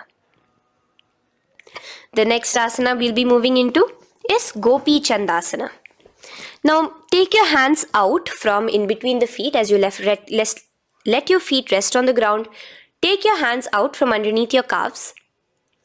Interlace your fingers around the feet with the soles of the feet together and raise it up towards your chest. Rest your knee on top of your feet. Gaze at your nose. Embody the state and space of a king in Gopi Chandasana. The next asana is Udarasana. So now just quickly release your legs, bring your hands underneath your calves and hold on to your feet again from inside out. Both your feet together. Bring your feet up to your chin, resting your chin on top of the interlaced fingers. Bring your feet to your chest, gaze at your nose, visualizing your body, the supreme pontiff of Hinduism, free from any defects in Udarasana. Now, in the same position, just lift your legs up towards your head. Let the top of your hands come towards the top of your head, your forehead. And this is Vishishtasana. Visualize yourself excelling in everything in this posture. Now, slowly relax. Keep your hands underneath your shins as you take your hands up to the shoulder, pulling your hand and interlacing your fingers behind your neck. In Bhujangasana, visualize yourself as a cobra. The next asana is Kalyanasana. So in the same seated posture, bring your hands around from behind your neck, remove them and put them around your back, interlacing the fingers behind you. Gaze at your nose. Visualize yourself as a beautiful, auspicious goddess in Kalyanasana.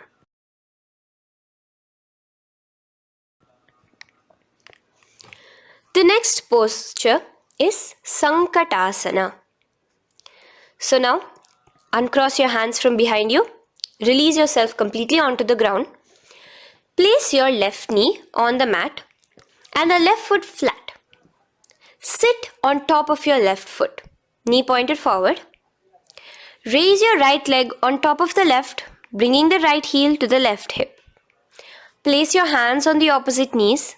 Here, do the Ujjayi Pranayama. As you inhale and exhale, make the sound of an ocean. Visualize yourself as a swan, a beautiful swan in Sankatasana. The next is Dhenukasana. Just in the same position, slide your left heel to the left hip. Keep your right knee on top of the left. Place both your hands on your right thigh. Visualize a cow in your inner space as you suck your stomach in the Uddiyana Bandha, Dhenukasana. Now slowly uncross your legs as we move into Machendrasana. Place the right foot on the left thigh, the left foot on the right knee. Bring your left hand behind your back, hold the right thigh. Twist a little bit. Place your right hand on your left thigh. Twist your body, gaze towards your third eye, visualizing Swamiji in your inner space. The next asana, Machendrasana 2, just untwist your body. As you clasp the respective toes of both your feet with your hands, lean forward and down, bringing your forehead to the ground in front of your feet. Visualize Swamiji, the Supreme Pontiff of Hinduism, in your inner space. Raise up now.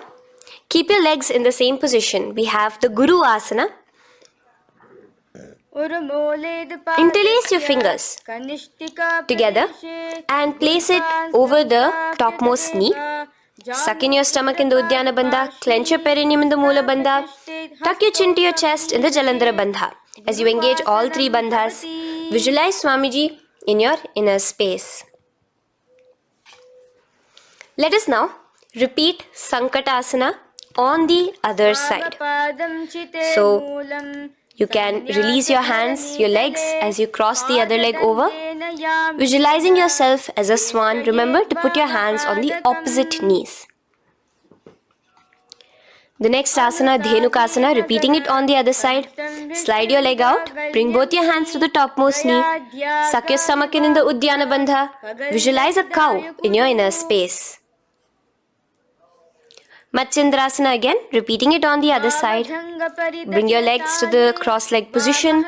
Twist your body around as you gaze at your third eye, visualizing Swamiji in your inner space. Untwist as we enter into Machendrasana 2 on the other side. Hold on to your feet, bring your forehead to the ground, continuing to visualize Swamiji in your inner space. Slowly raise up and let us do Guru Asana on the other side. Engage all the three bandhas in the Mahamudra Bandha. Interlace your fingers, place it on top of your knee. Continue to visualize Swamiji, the Supreme Pontiff of Hinduism, as we do Guru Asana. Now, slowly uncross your feet and place them flat on the ground, knees towards the chest in Pashasana. Keep your hands holding the opposite knees, thighs together, and keep your spine completely erect. Continue the Khechari Mudra, where your tongue is pressed against the roof of your mouth. As you gaze at your third eye, visualize Swamiji in your inner space. Continue the Ujjayi Kumbhaka. As you breathe in and out, make the sound like an ocean.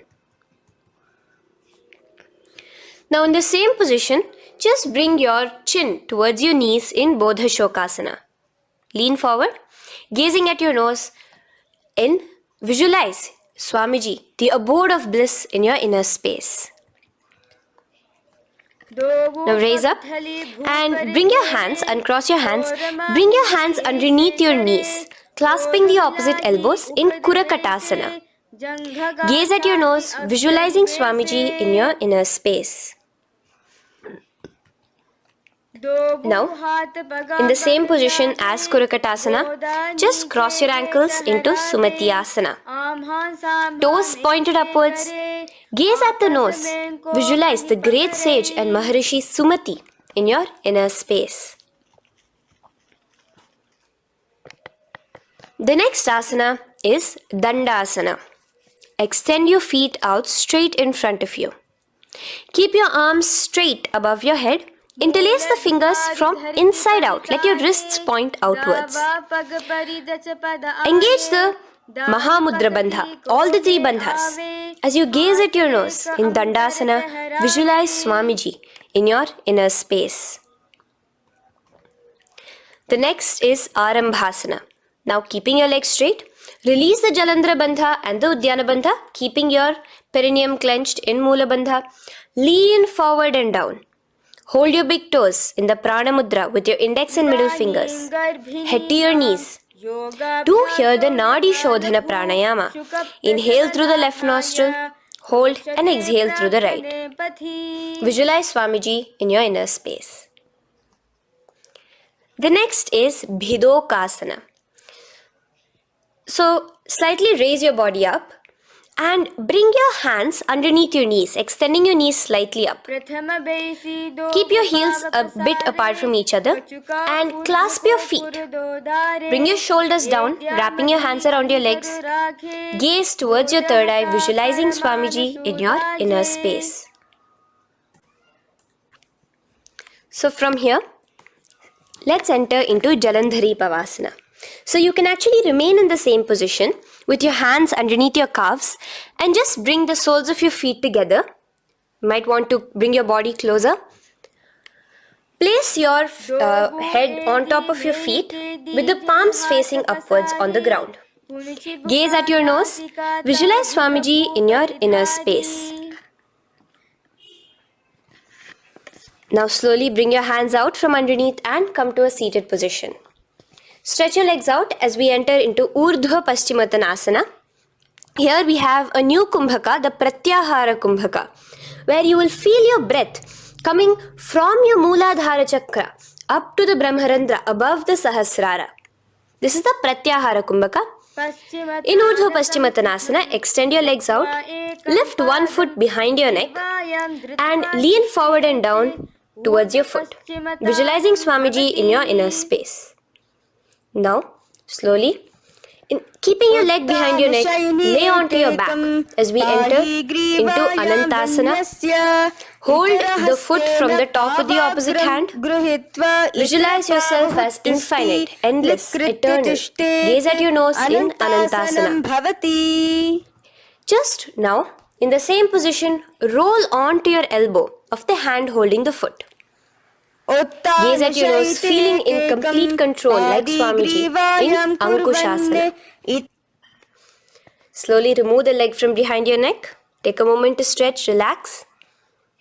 Lay on your back. Bring your knees towards your chest. Bring your hands around, encircling the thighs and the calves with your arms. Roll to the left and right in Drishasana, visualizing Swamiji in your inner space. The next asana is Urdhva Paschimottanasana. On the other side, let us repeat it. Raise up to a sitting position and bring the other foot behind your neck. Lean forward and down, clasping your foot.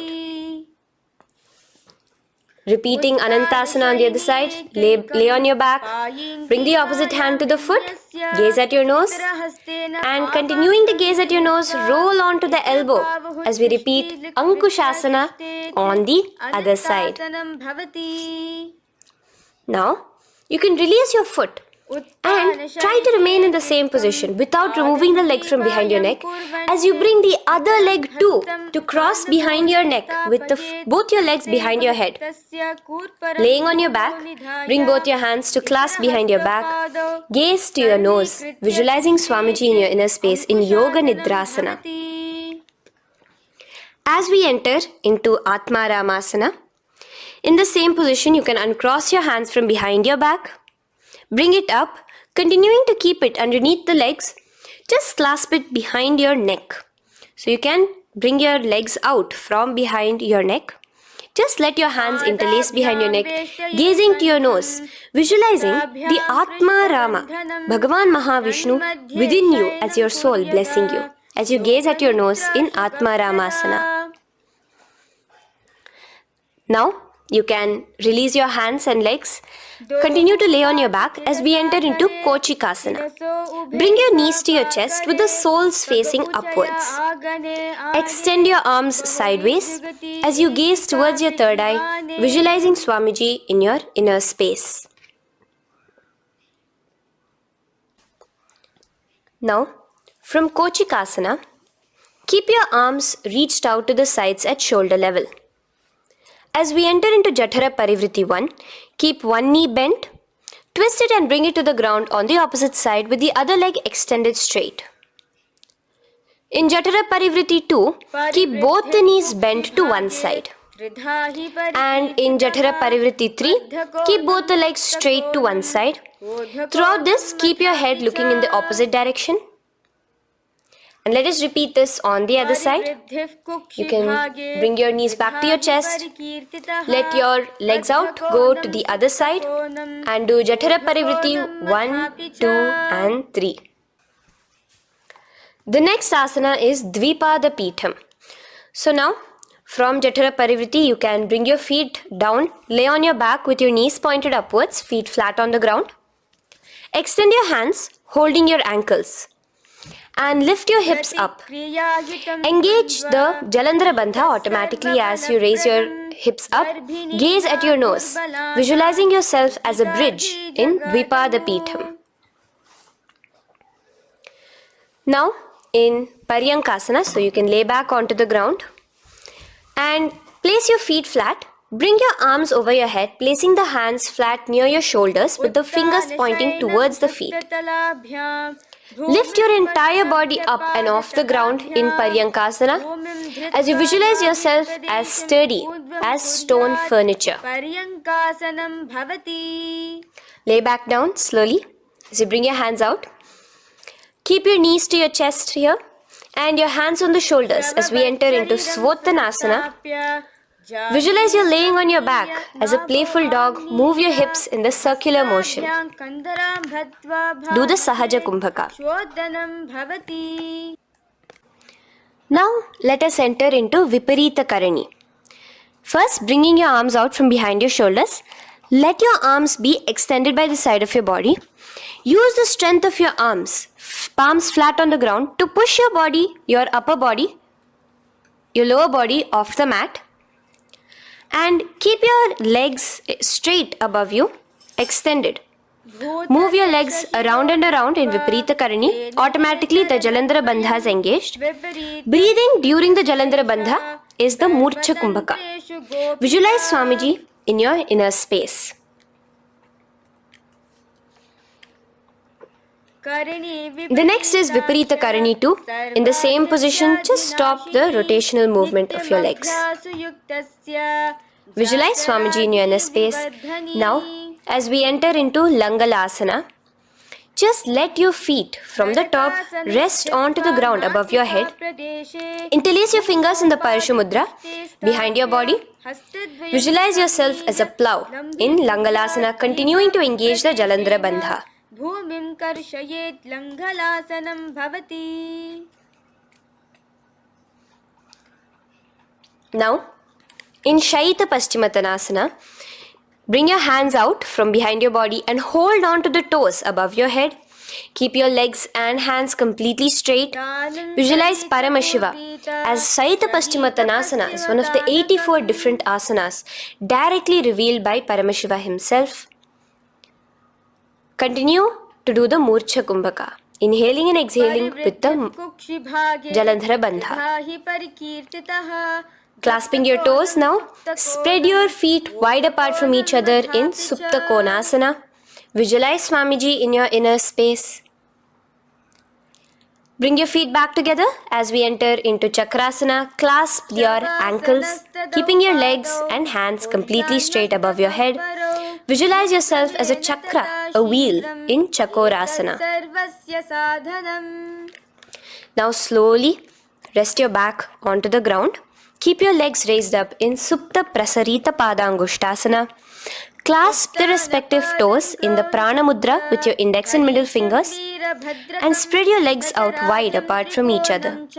Visualizing Swamiji in your inner space, restart the Ujjayi Kumbhaka where you're inhaling and exhaling, making the sound of an ocean.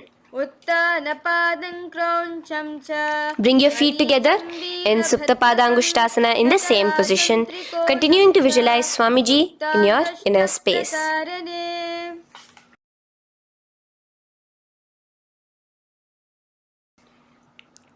Now, bring your feet, release your feet and bring them into Padmasana. As you lay flat on your back in Matsyasana, hold the opposite elbows over your head, gazing at your nose. Visualize Matsya Avatara, the fish form of Bhagavan Mahavishnu. Now in the same position, put one hand over the other, extended straight above your head. As you visualize Lord Rama in your inner space, continue to gaze at your nose. Now, slowly bring your hands to your hips as we enter into Sarvangasana. Lift your hips and legs up into the sky, crossing your legs in Padmasana. Let your hands support you, your elbows on the floor. Do the Jalandhara Bandha as you gaze at your nose in Sarvangasana. Now, bring your hips back onto the ground in Vrishchikasana. So in the Padmasana, just remove one foot alone. Keep one foot on the opposite knee as you pull the knee towards your face. Let your hands stretch out above your head, hooking forward as you raise your upper back off the ground, visualizing yourself as a scorpion in Vrishchikasana, gazing at your third eye. Do the Jalandhara Bandha, tucking in your chin to the chest. Now just switch your legs around as we repeat Vrishchikasana on the other side. Continuing to visualize yourself as a scorpion, gaze at your third eye. The next asana is Vrishapadakshepasana.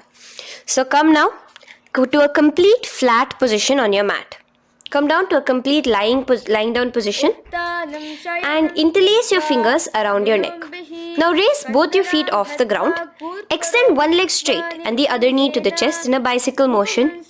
Alternate between extending and raising the knee again and again, bringing your opposite elbows to the respective knees.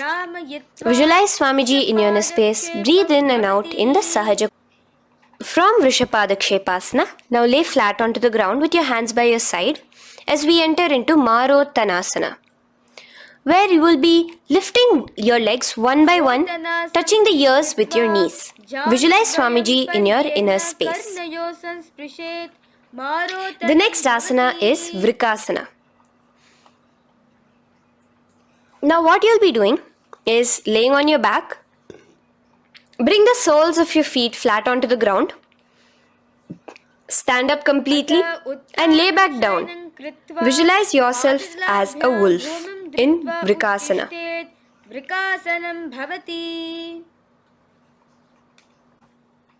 Now come back to a seated position as we enter into Luthasana, where you are going to be quickly throwing your legs above your head as you roll over completely, finishing in a prone position. Do this a couple of times. Come forward, roll over. Come forward and roll over again. Visualize Swamiji, the Supreme Pontiff of Hinduism, in your inner space. Now, take a moment to relax. Lay on your belly with your toes extended in Sarathasana. Keep your hands onto the ground by your shoulders. Now here, contract your lips and make a sound like a flute, whistling while inhaling.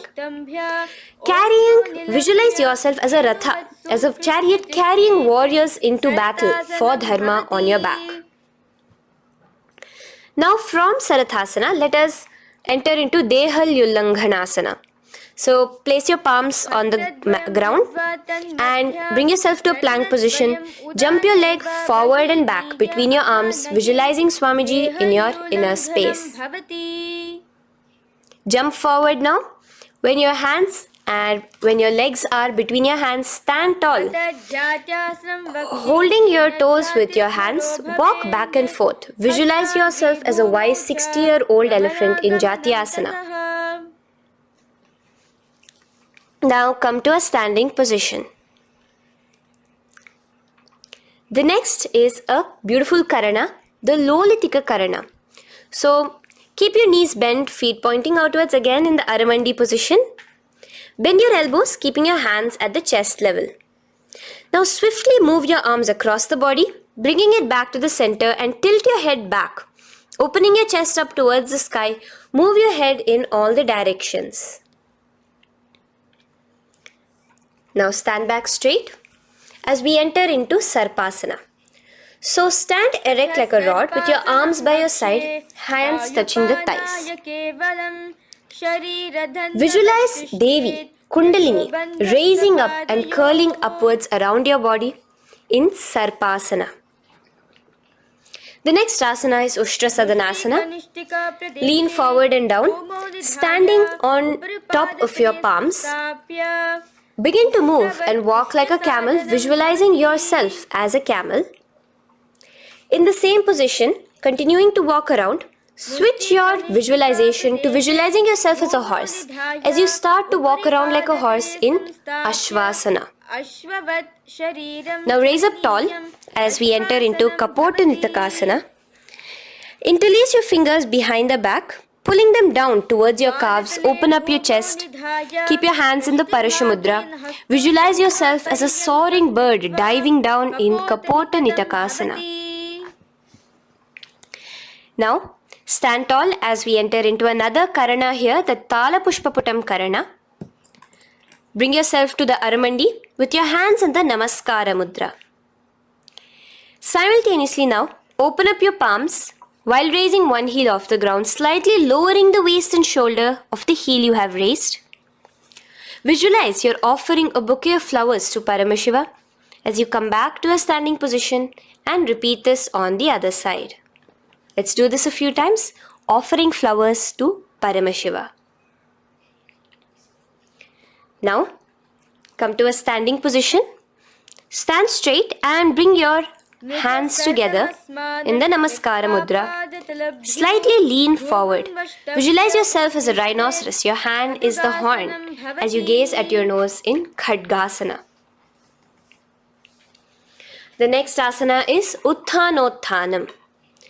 So come to a standing position and sit down all the way as low as you can to the ground and stand up. Do this again. Sit down, stand up, and again. Sit down, stand up.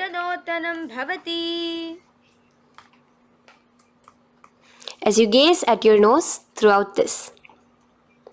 The next asana is Musalasana. Now come back to a standing position. Raise your hands above your head. Tall as you jump up and down repeatedly. Visualize yourself as a mace. Jump here in Musalasana. The next asana is Uchirshaka. So come back to a standing position. Pull the sole of one foot towards your belly. Now with the other leg, sit down and stand up. Release the leg. Pick the other leg up, pull it towards your belly. Sit down and stand up in Uchirshaka as you visualize Swamiji in your inner space, gazing at your nose. The next is a Karana, which we will be entering into. The Parshvajanu Karana. So again, bringing yourself to the Aramandi position. Bend and lift one knee towards your chest, pointing the toes downwards. Keep your arm around the knee, holding it with the hand in a fist. Let the other hand hang down on the thigh, wrist twisted, fingers pointing inwards. This is the Parshvajanu Karana. Now slowly release. As we enter into Tandavasana, stretch one leg out straight in front of you as you alternate between sitting and standing. Visualize yourself fiercely dancing as Paramashiva. Raise the foot to the inner thigh of the opposite side. As we enter into Brahmanasana, let your hand be resting by the sides. Keep your standing leg erect like a rod. Visualize yourself being blessed by Lord Brahma. Now, you can bring the left foot around the right knee and rotate it, tucking the left toes on the other side of the right calf. Simultaneously, cross your left arm below the right, bring your palms together in the Namaskara Mudra. Visualize yourself as Lord Garuda in Garudasana 3. Now slowly uncross your legs and hands as we enter into Ekapadasana, coming to a standing position. On the right leg, bring your left foot to the opposite thigh with your hands relaxed by the knees. Now take a hold of the raised foot with your hand in the Prana Mudra. Stretch your leg out wide, out to the side, and rotate your body quickly on the standing leg. Visualize yourself as the North Pole star in Dhruvasana. From here now, in the foot which is in your hand, just slowly, once you finish the rotating movement, in Trivikramasana, bring it up towards the back of your neck. Stand as tall as you can and alternate between sitting and standing. Visualize Bhagavan Mahavishnu in your inner space. Now you can take the leg out from behind your neck and stand straight. As we repeat the Parshvajanu Karana on the other side, bring your knee up to your chest, clasp your knee in a fist while the other hand comes to the opposite thigh. Hold there for a second and stretch your leg out. In Tandavasana, sit and stand. Visualize yourself fiercely dancing as Paramashiva. Bring the foot to the inner thigh, standing straight like a rod. Get your hands by your sides. Visualize yourself being blessed by Lord Brahma. In Brahmanasana on the other side. Move into Garudasana 3 on the other side as you rotate your leg over, your hand under. Visualize yourself as Lord Garuda. And uncross yourself as we move into Ekapadasana on the other side. Bring your foot to the inner thigh, to the root of the thigh, and stand straight. Clasp your toes, stretch it out as we go into Dhruvasana on the other side. Visualize yourself as a pole star rotating quickly. Come back to a standing position and bring your foot behind your neck. In Trivikramasana, sit and stand. Visualize Vishnu, Bhagavan Mahavishnu in your inner space. Now, stand tall as we do the Samanakha Karana. Stand with your feet close together, toes slightly pointed outwards. Keep both the hands to the side of the body. Take a moment to breathe in and breathe out and relax. Now, slowly relax and from the standing position, slowly bend forward, bringing both your hands underneath your knees. Now once you have squatted down fully, interlace the fingers together in the Parashamudra. Bring that interlaced fingers in front of your navel. In Gorakshasana Asana, visualize the great sage Goraknatha, the founder of the Natha Yoga Hindu Sampradaya. As you do the Jiva Chala Kumbhaka, engage the Moola Bandha. The next asana is Kanchyasana. So now just slowly unwind your hands from each other, from your navel, and now bring your hands from the opposite side inwards underneath your calves and wrap your hands around your back. Hold them together in the Parashamudra. Keep your body, your upper body upright, visualizing the Supreme Pontiff of Hinduism in your inner space. The next is Bhairu Asana. So slowly unclench your hands and bring them out from underneath your legs. Keep your feet and knees together and in a squatting position, bring your hands behind your back, clasping them together, remaining in the Parashamudra. As you gaze at your navel center, visualize Bhagavan Kala Bhairava, the Lord of Time, in your inner space.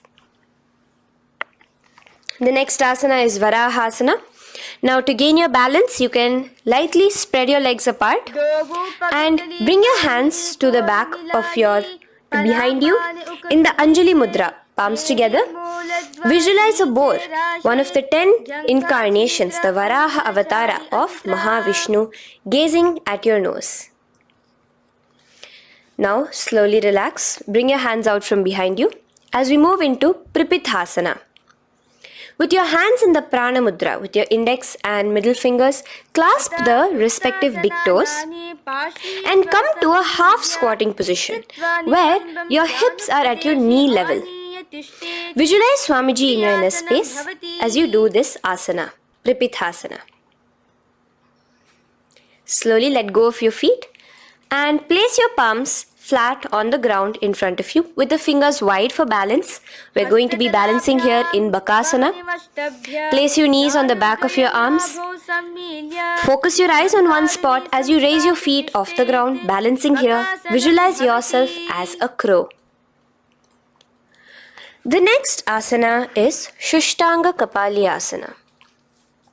So now come to a kneeling position. So from there itself, you can directly put your head onto the ground, or else come to a kneeling position and place your head onto the ground. Palms spread for support. Raise your body onto your head, bringing your legs into the Padmasana. Gaze at your nose. Visualize Swamiji himself in your inner space. Come down now, uncrossing your legs as you come down. Sit onto your knees, keeping the toes flat. Now, Let your heels come outside of the hips. Keep your hands on your knees. In Guptasana, sit straight. Keep your gaze on your nose. Visualize you're sitting in the sacred secret seat with Paramashiva and your Guru, Swamiji himself. Now we are going to be kicking up into a handstand. So get ready. Place your palms on the ground, fingers wide for support. Do take support of a wall if you need it. And lift your body up straight above your hands. Visualize you are a tree in Vrikshasana 2 with deep roots into the ground. Breathe in and breathe out slowly. In the same position as we move into Shibhu Asana, switch your gaze to the third eye. Hold it there for a few seconds. And relax. Bring your feet back to the ground. Now lay flat onto the ground in a plank position and slowly lower your body towards the ground and push yourself up again. In Matsyasana 2, go down and come up, visualizing yourself as a fish. The next asana is Sarpasana 2. So here you're going to lay prone, completely flat now. You can lower yourself to the ground. Bring your hands to the hips. Extend your legs together and point your toes backwards. Lift your chest up and move left to right. You're moving like a snake while visualizing yourself as a snake in Sarpasana 2. Relax slowly, bringing your chest back to the ground. Now, keep your feet together, pointing backwards. As you bring your elbows onto the ground, rest your upper body on your elbows. Bring your hands together in the Padma Mudra with your little fingers and thumbs together and rest your chin on your hands. Niralambanasana, where feeling yourself completely supported, knowing that Swamiji is there in your life. Now, slowly relax, place your palms on the ground beside your chest and push yourself up, your hands straight up completely. As you bend your knees, bringing your feet to touch the top of your head. Lean your neck back, touching your head with your tip of your toes. See yourself, visualize yourself as an umbrella, protecting your Guru from the sun's rays in Chatrasana. Slowly relax, you can bring your feet down. As we move into Vajrasana, just push your body back and sit on top of your knees, with the heels flat on the ground. Now stretch your arms in front of you with the palms facing downwards. Place your forehead on the mat. Visualize you are the weapon of Indra, the Vajra, symbolizing indestructibility as you gaze at your nose. As we enter into Meshasana, raise yourself into the same Gajasana position on your hands and legs with your hips pointed upwards. And alternate striking the ground with the opposite hands. Experience yourself, visualize yourself as a powerful ram as you alternate striking the ground in Meshasana. Now stop striking the ground, bring your palms down again. As we move into Ajasana, kick your legs off the ground and lower your forehead to the mat. Let's do it again. Kick your legs off the mat. Lower your forehead to the ground. You are unborn, existing for all of eternity in Ajasana. Now, come to a seated position as we move into Dhanantara Asana. Sit on your heel with your legs together. Pull your toes underneath you. As you bring your hands top of the knees, gaze at your nose, visualize Swamiji in your inner space. Here, do the Ujjayi Pranayama, inhaling and exhaling like an ocean, Dhanantara Asana. From Dhanantara Asana, now interlace your fingers in front of you and then behind you. Stretch your arms towards all the sides, backwards, forwards. Giving a massage to the various different joints and muscles in your body. Lean forward, get up again. Continuing to visualize Swamiji in your inner space. Relax your hands and now take your respective heels and point them outwards, outside the side of your hips. Keep your hands on your knees with your thighs and knees resting on the ground, spine straight. Visualize yourself as Lord Garuda in Garudasana 4, You have Mahavishnu and Mahalakshmi on your back as you are flying. The next asana is Ananda Mandirasana. Now you can continue to remain in the same position. You can bring your feet pointing inwards. Use your hands to clasp underneath your ankle. Make sure your knees are spread out wide. Gaze at the third eye. Visualize residing in the blissful space of a temple. You are in a temple in Ananda Mandirasana. Now, as we move into Mandukasana, keep your knees wide and sit on top of your ankles. Your hands underneath your knees. Gaze to your nose. Visualize yourself as a frog. Suck in your stomach in the Uddiyana Bandha. And remember to do the Manduki Mudra, your tongue, your frog-like tongue, catching the nectar dripping from the Sahasrara Chakra in Mandukasana 2. Now, as we move into Narasimhasana, tuck your toes in and sit on top of the heels. Place your palms on the ground, spread your fingers wide and spread your knees apart onto the ground too. Gaze towards your nose, stick out your tongue and exhale forcefully, visualizing the Narasimha Avatara, the form of Mahavishnu as a half lion and half man. Now just raise up, bring your hands off the ground. Here we'll be doing a new pranayama, which is the Bhishraka pranayama, as we enter into Bhishrakasana. So continue to keep your knees and feet on the floor. As you bring your hand up to your face, make a hollow of your palms and place it over the mouth. Keep your thumbs under your teeth and close your lips. Gaze to your nose. Inhale through your left nostril, exhaling through the mouth. Gaze at your nose again. Visualize yourself as Devi, presiding over any and all minuscule fears you may have within you. Now moving back into the Ujjayi Pranayama, let us do Makadasana. So you can take your hands off your face and slowly remaining in the same position, bring it to your armpits. Bring your fingers to your armpits.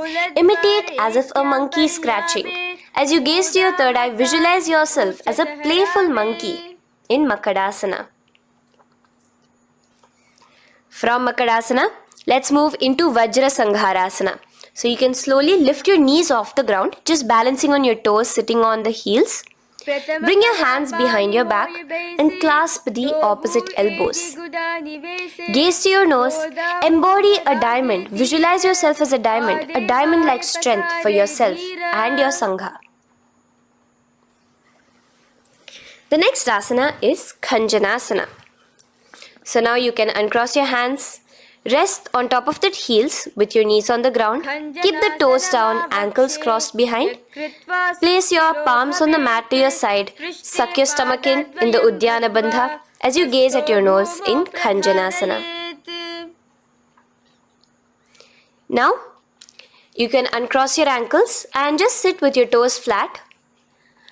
Keep your knees wide on the floor. Rest your hands on the knees. Just relax the Uddiyana Bandha, just sucking in your perineum in the Mula Bandha. Gaze at your nose, visualize yourself as a turtle with a stable body and mind to live for hundreds of years. And without changing anything in your physical posture, just visualize yourself uniting with Swamiji himself in Yogasana. Now, raise up onto your knees, cross your ankles behind your back until the feet are coming towards the opposite knees. Now, bring your hands behind you and hold on to the calves with the fingers inside, the thumbs outside. Gaze at the third eye as you visualize yourself in a space of oneness with Paramashivoham himself as Swamiji. Now you can uncross your ankles, come back to standing on your knees as we enter into Ushtrasana 2. So now, in the kneeling position, bend backward, hold your ankles with your hands. Keep your arms straight. As you push your hips forward and tilt your head backwards, visualize yourself as a camel in Ushtrasana 2. Slowly, in the same position, lower yourself onto your back in Jatyasana 2. As you are lowering yourself, experience yourself as a blooming lotus. Bring your head, the back of your head onto the mat. Gaze to your nose. Now, let's move into Viratasana. So, try your best to do this without the support of your hands, but you can use your hand support if needed as you raise up from Jatyasana and back down. Raise up and go back down as you gaze at your nose. Raise up and go back down. Visualize Swamiji in your inner space.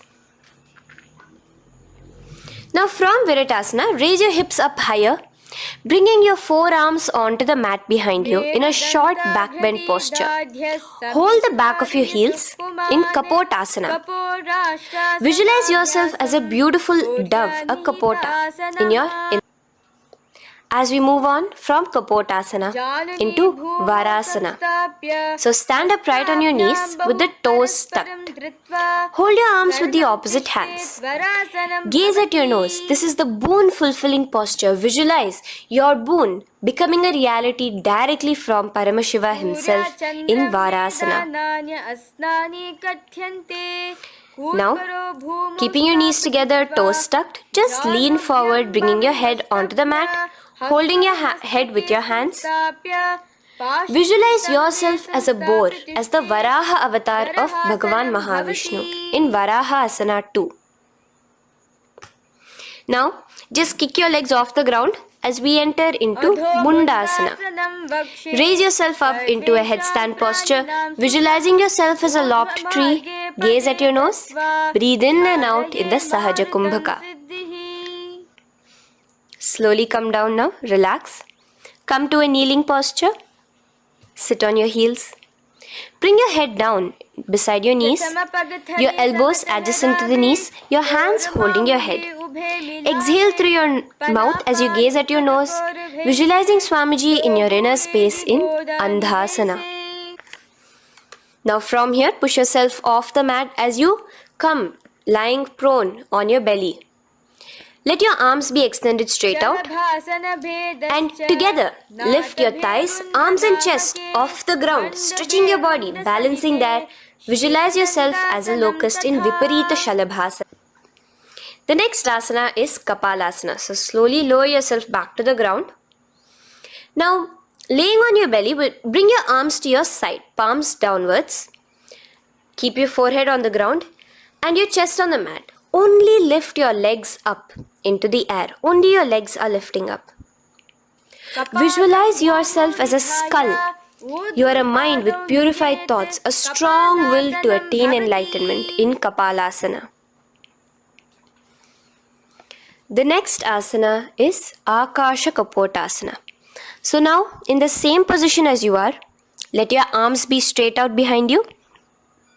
As you kick your legs up and over your head, bring your feet slowly to the mat in front of you. Push yourself, balance there. Visualize yourself as a free and open flying dove in Akasha Kapotasana. Bring your legs back out as you lay flat on the mat. Now push yourself onto your knees. Place your forearms on the ground and your chest down such that your navel is touching your knees. Be sturdy, visualizing yourself as a sparrow in Chatakasana. The next asana is Vrishchikasana 2. So your forearms are on the ground. Now slowly raise to your toes and kick your legs off the mat. Slowly lowering your legs to your head. Visualize yourself as a scorpion as you balance in Vrishchikasana 2. Slowly release yourself, coming back to the ground as we enter into Vrishasana. Sit down on top of your right heel and let your left foot remain outside of the hip, the ankle to the side. Place your hands on the mat, visualizing yourself as a bull in Vrishasana. Now, bring both your knees underneath you, sit on both your heels, cross your left leg over top of the right lightly and in Lolasana, push yourself off the ground. Your knees are off the ground, you're just balancing on your hand above the mat. Visualize Swamiji in your inner space. Lower down now. Bring the left foot now outside. Bring the right foot out and sit on your left heel now. As we do Vrishasana on the other side, visualize yourself as a bull. From here, let us get into a very powerful asana, Balagunasana. So, place your left toes on the ground, sit on the heel of your left foot. Place the right foot flat with the knees raised towards your chest. Maintain your palms on the respective knees. Be upright. Visualize Balagunahai, one of the 84 Siddhas in your inner space in Balagunasana. Now come to a squatting position. Let your feet be flat as you bring your elbows under your thighs and calves, wrapping it around your shins. Hold on to your ankles from the outside in Grahasana, visualizing yourself as an entire planet. Now, you can unwrap yourself as you sit on top of the opposite heel in Balagunasana on the other side. Maintain your palms on the respective knees. Visualize Balagunahai, one of the 84 Siddhas in your inner space. Now, sit upon both the toes with the heels up and knees off the mat, knees pointing forward. Now, keep your hands downwards on the respective knees. Keep your spine upright as you visualize Swamiji in your inner space in Utkatasana.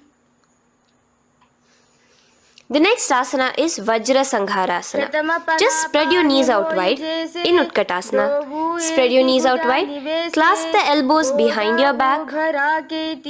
Visualize Swamiji in your inner space in Vajra Sangharasana too.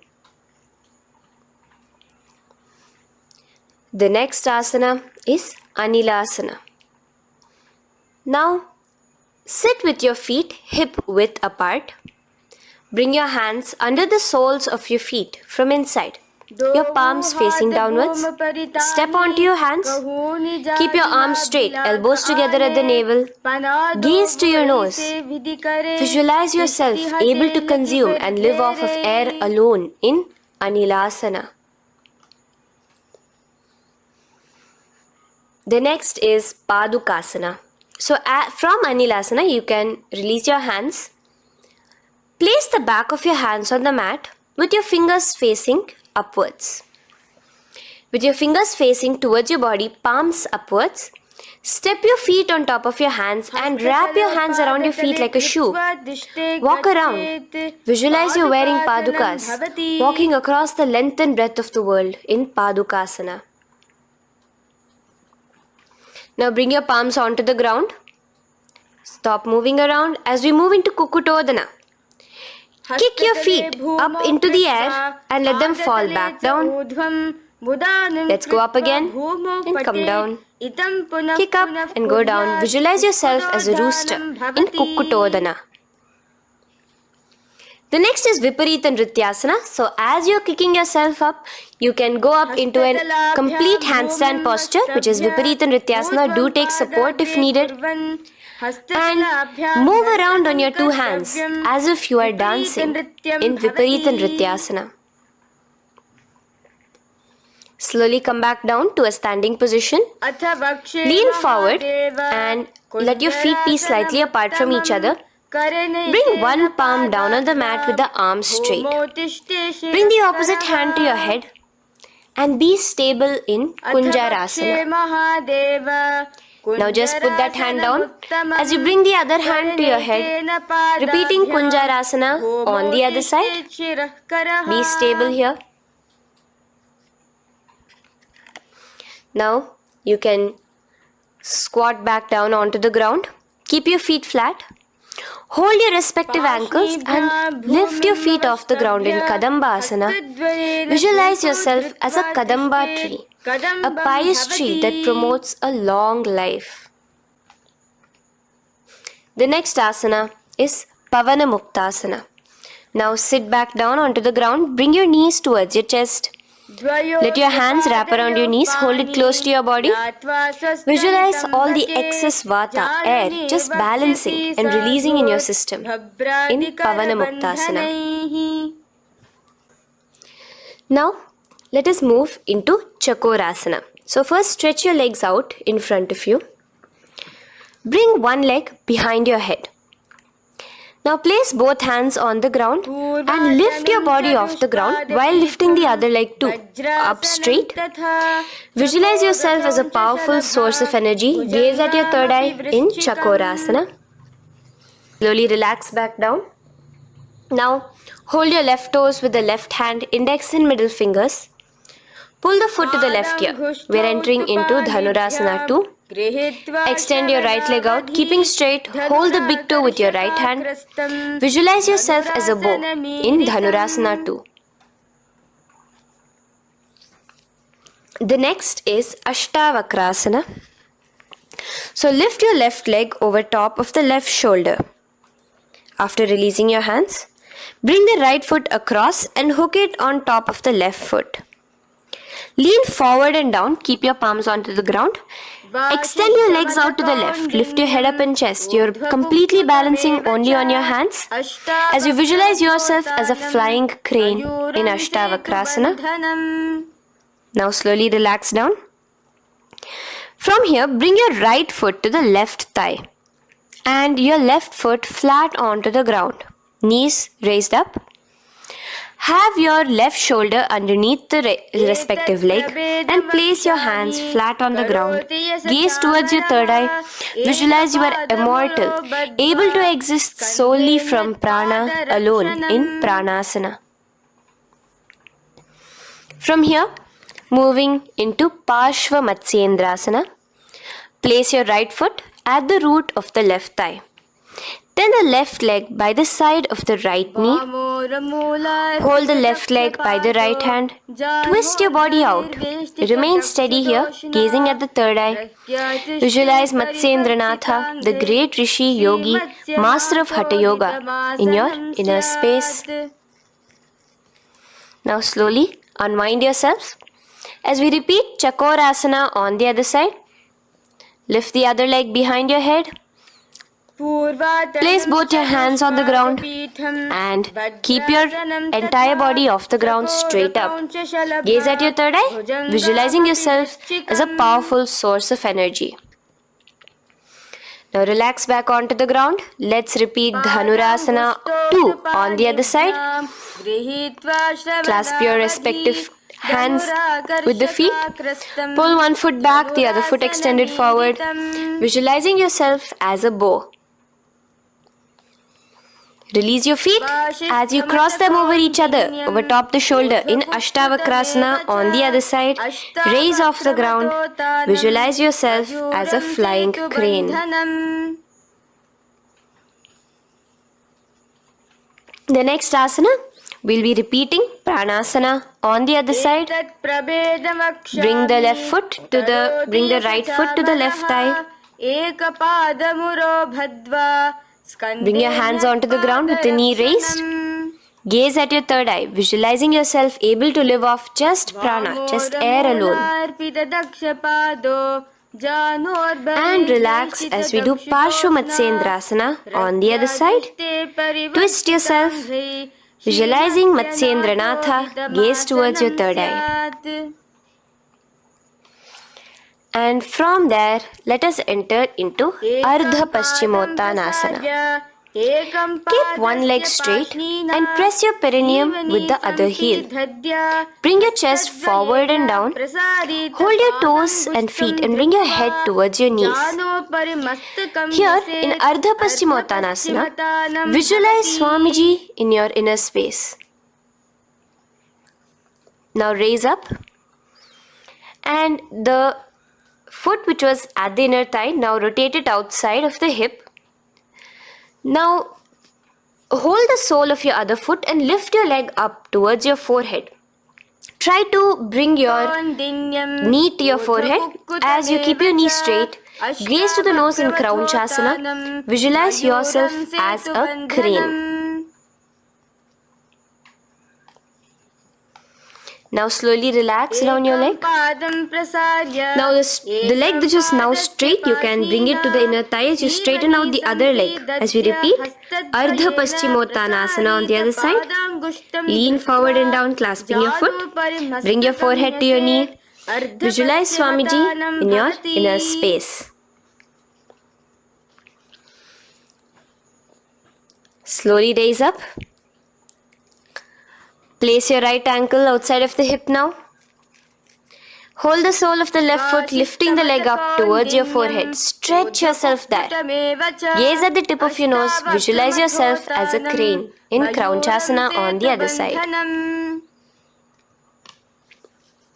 Now, from here, bring the soles between the thighs and calves. So once you have relaxed yourself, bring your soles between the thighs and calves. Keep your spine straight, palms resting on your knees. Visualize a swastika, embodying peace, well-being, good fortune and prosperity as you gaze at your nose in swastikasana. Now without changing anything about your position, just take your hands alone. Cover the respective heels with your hands in Gorakshasana as you tuck your chin to your chest in Jalandhara Bandha. Gaze at your nose. Visualize the great Rishi Gorakhnatha, the founder of the Natha Yoga Hindu order. Now release the Jalandhara Bandha. Continue to keep the Mula Bandha engaged throughout the whole sequence. As you raise one foot to the opposite thigh, bring your hands to your face in the Shanmukhi Mudra, closing your eyes with your index finger, nose with the middle finger, ears with the thumbs. Gaze at your third eye as you meditate on Swamiji himself, the Supreme Pontiff of Hinduism. Now release the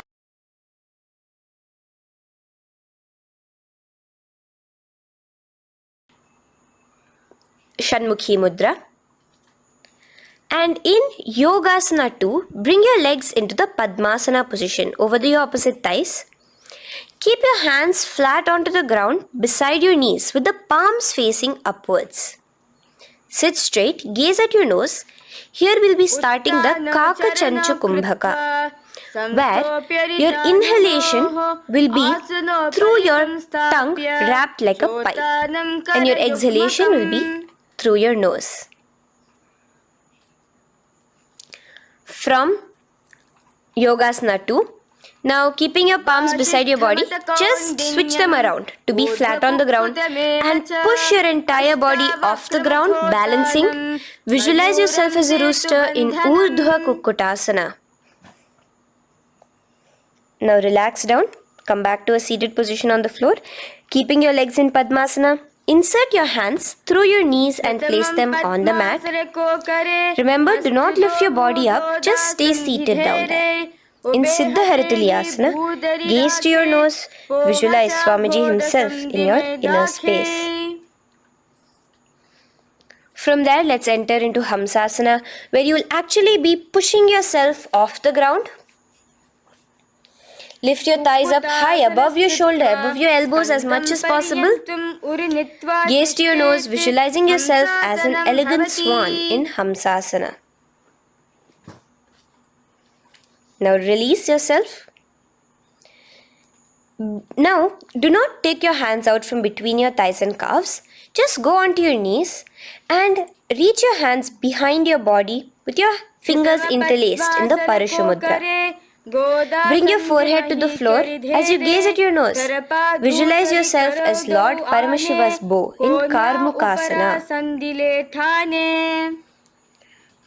Now, slowly come back to the seated position as we move into Kurmasana 2. Keeping your hands in between your thighs and calves, bend your elbows and hold your respective shoulders with your hands. Visualize yourself as a turtle, a stable body and mind to live for hundreds of years. Now in the same position, just engage the Jalandhara Bandha, tucking your chin to your chest as we move into Granthi Bhedasana, gazing at your nose. Rejoice, knowing you are in Paramashiva's secret knot posture. And from there, release the Jalandhara Bandha as you roll onto your back. Keep your hands on the shoulders, laying flat on your back. As you visualize yourself as a turtle on its back, playful, gaze at your nose in Uttana Kurmasana. Now rock yourself back to a seated position as we do Pangu Kukkutasana. Now it's the same as your hands between your thighs and the calves, except you will be placing one hand flat on the mat. Hold the wrist with the other hand. Lift your body up and holding only on one hand. Visualize yourself as a rooster in Pangu Kukkutasana. Now release back to the ground. Hold. Let's do Pangu Kukkutasana on the other side. Place the other palm flat and bring the other hand holding the wrist. Push yourself off the ground. Visualize yourself as a rooster. Continue the Kakachanchu Kumbhaka, sucking in your breath through your curled tongue and exhaling through your nose. As you slowly extricate your hands from between your thighs and calves, let's do Girdharasana here. So now, interlace your fingers in the Parashamudra as you place your elbows on the feet, remaining your legs in Padmasana. Lean forward and down, resting your chin on your knuckles. Place your thumbs to your throat in Girdharasana. Visualize Swamiji in your inner space. From there now, sit straight into Padmasana 3. So with your legs in Padmasana, bring one hand over the other near your navel center. Engage all the three bandhas, suck in your stomach, clench your perineum, tuck your chin to your chest and gaze at your nose in Padmasana 3. Slowly now, as we move into Padmasana 4, bring your hands to the respective knees. Release the Jalandhara Bandha and release the Uddiyana Bandha, just engaging the Moola Bandha alone. Visualize Paramashiva in your inner space as you gaze at your nose in Padmasana 4. Now we'll be entering into Gomukasana 2. So in the Padmasana position, hook your right hand index and middle finger in the Prana Mudra around the toe. Pull it back while your left hand rests on the knee. Now, as you visualize yourself as Paramashiva's bow, just release your right foot, bring your left hand to the left toe, right toe, and let your right hand be on the right knee. Now from here, let's do Gomukasana 3. So you can release your toes, cross your hands behind your back, continue to keep your legs in Padmasana, and with your respective hands, cross behind your back. Hold on to the toes in the Prana Mudra. Engage all the three bandhas, suck in your stomach, clench your perineum, tuck your chin to your chest. Visualize yourself as Paramashiva's bow in Gomukasana 3. Slowly relax the bandhas, just keeping the Moola Bandha. Continue to hold on to your toes. Release the Uddiyana Bandha and the Jalandhara Bandha. Switch your gaze to the third eye. Visualize you are Paramashiva's third eye itself. Anything you come across, you just rejuvenate it, destroy it in Dridhasana. Now, try to keep your hands at the toes. If not, just keep your hands crossed behind you as you lean onto your back in Padmasana, where you are entering into the Nidrasana position. Lay flat onto the back, visualizing yourself as a snake, gaze at your nose in Nidrasana. Do the Sahaja Kumbhaka, simple breathing, inhaling and exhaling.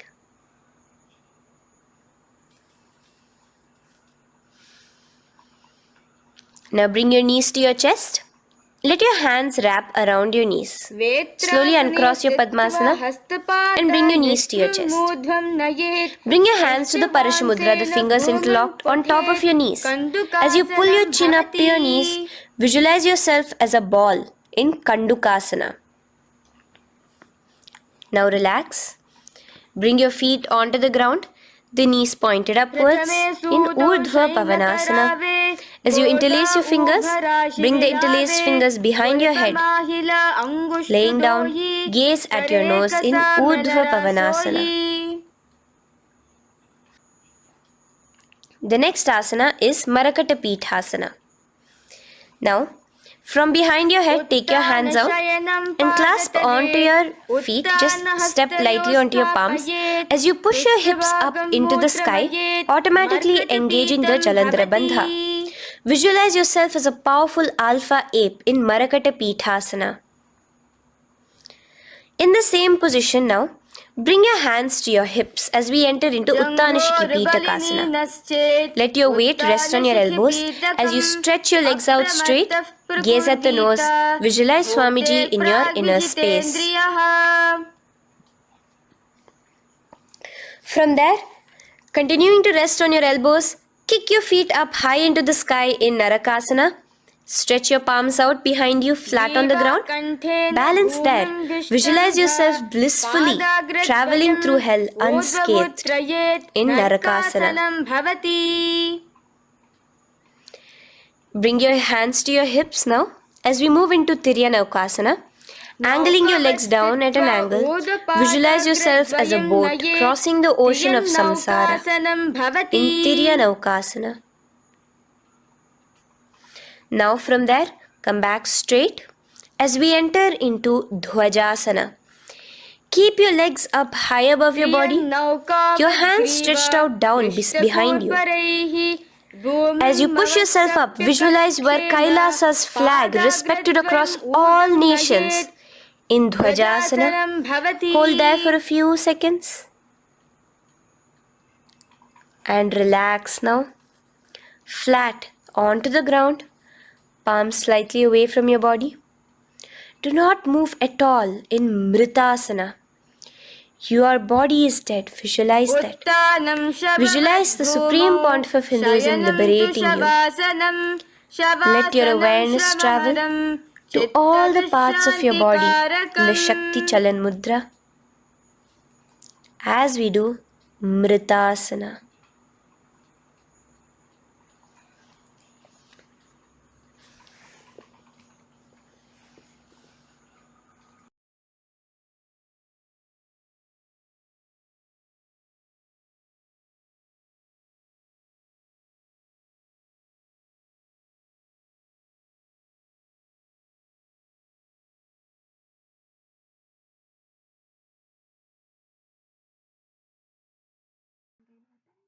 ॐ पूर्णमदः पूर्णमिदं पूर्णात् पूर्णमुदच्यते पूर्णस्य पूर्णमादाय पूर्णमेवावशिष्यते ॐ शान्ति शान्ति शान्तिः हरिः ॐ तत्सत् सर्वं भगवत् नित्यानन्द परमशिवपादुकार्पणमस्तु ॐ नित्यानन्दम्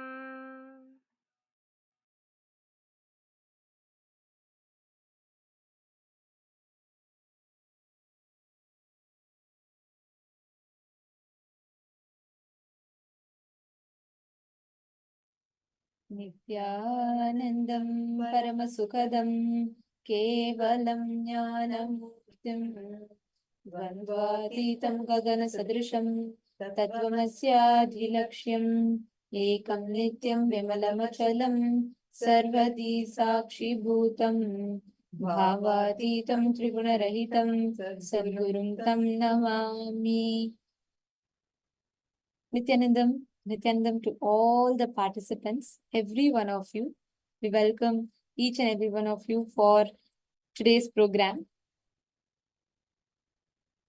Today, we are going to be learning one of the most core key principles in life.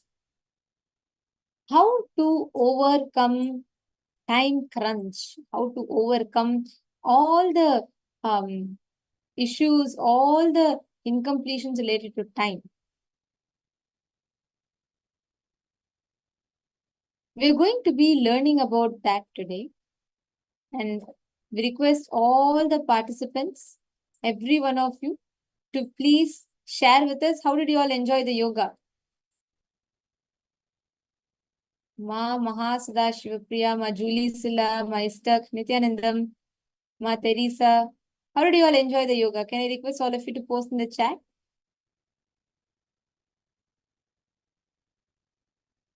Nityanandam, Ma Krista, Ma Jnana Yogini, Ma Tanja Gebya, Nityanandam, Ma Purushananda, Ma Dhyanagamya, Ma Ivana. Ma Krista is saying I'm having little breakthroughs. That's good, Ma. Very nice to hear that. And you've been consistent as well. So yes, you will definitely have breakthroughs. And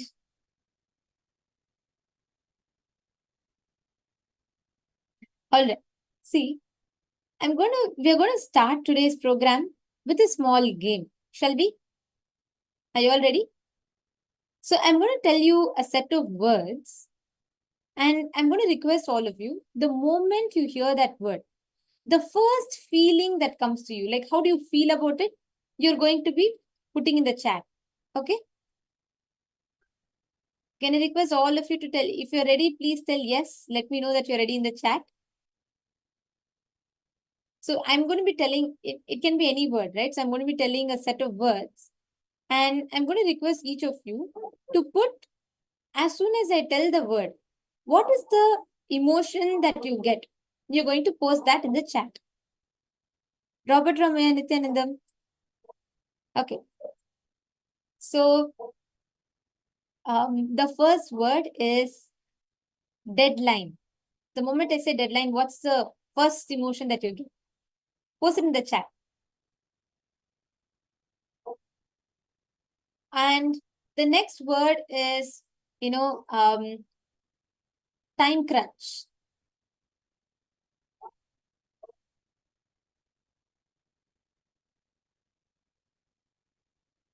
Time crunch. And the next word is, okay, I'm seeing different answers. Okay. The next word is, you have like busy.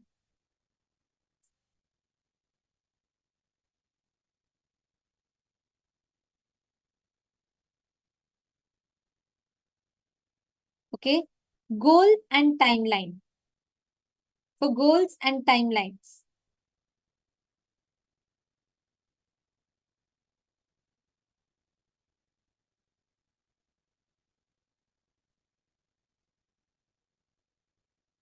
Okay. See, all of you read through your answer. The moment you hear most of the words when we talk about time, right? Timeline. So many of you put anxiety, hectic, disturbance, and you feel that the pressure, you feel like you have to run, disorganize, plan, you need to learn how to plan. Many answers you all have posted. The concept of time has a huge role to play in our lives. How you understand time, how you get introduced to time has a huge role to play, because whether you're feeling stressed, whether you're feeling you have too much time, or you're feeling you don't have enough time, through all these ways, the incompletion that we carry about time, it is very important to understand and to consciously collapse time. And that is what all of us are going to be learning about now. Today, we're all going to be learning about it. We're going to be learning about how to collapse time. And today's program is going to be very important. By the end of the day today, these same words, wherever some of you put, you felt anxiety, you felt disorganized, you felt pressure, you felt so much of stress. By the end of the day today, if I tell you the same words, the cognition you have about it will be different. That is what today's program is going to give you. The very concept of time, how you look at time, your idea about time will completely change. So now let us all start our day with palm manifestation. I'm going to request all the participants to please blindfold yourselves.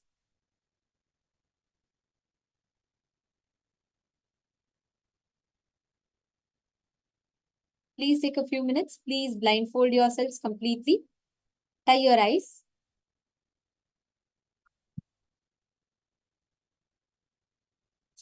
Do not just close your eyes. Please completely blindfold yourselves. Completely tie your eyes.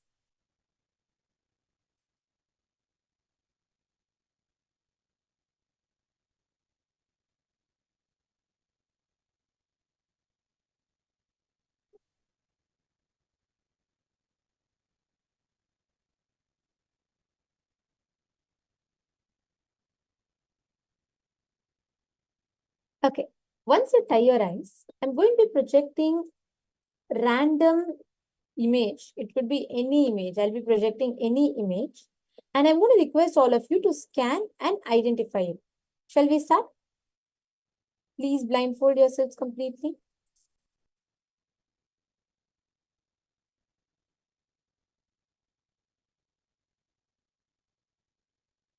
I'm still waiting. I request all the participants to please tie your eyes. Okay, I see some of you closing your eyes. Don't just close your eyes. Please tie your eyes completely.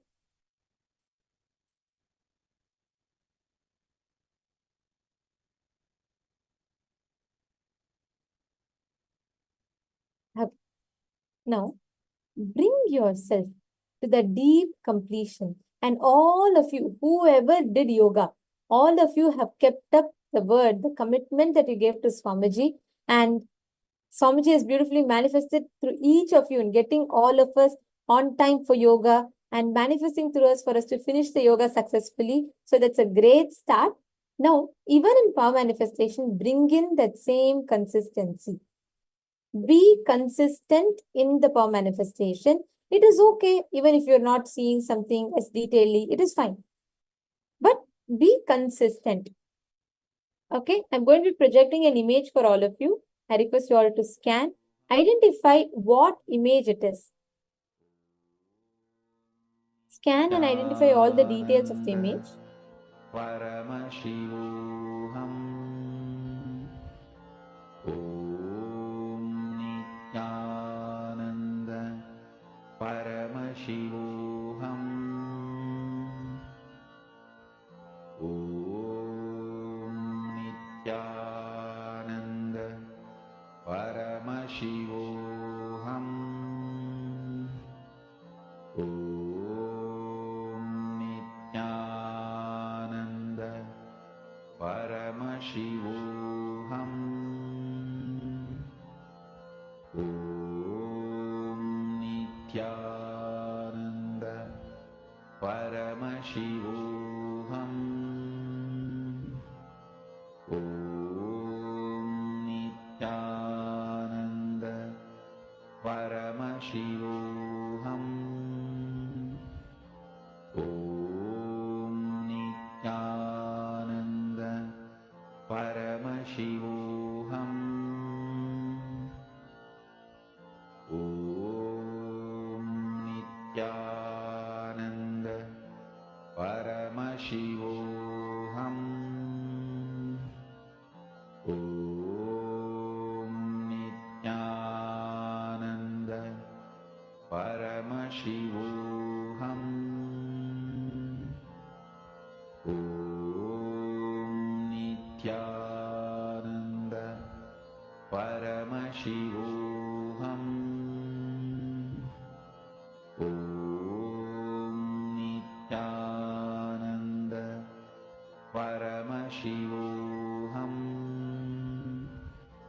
Om Nityananda Paramashivoham Om Nityananda Paramashivoham Om Nityananda Paramashivoham Om Nityananda Paramashivoham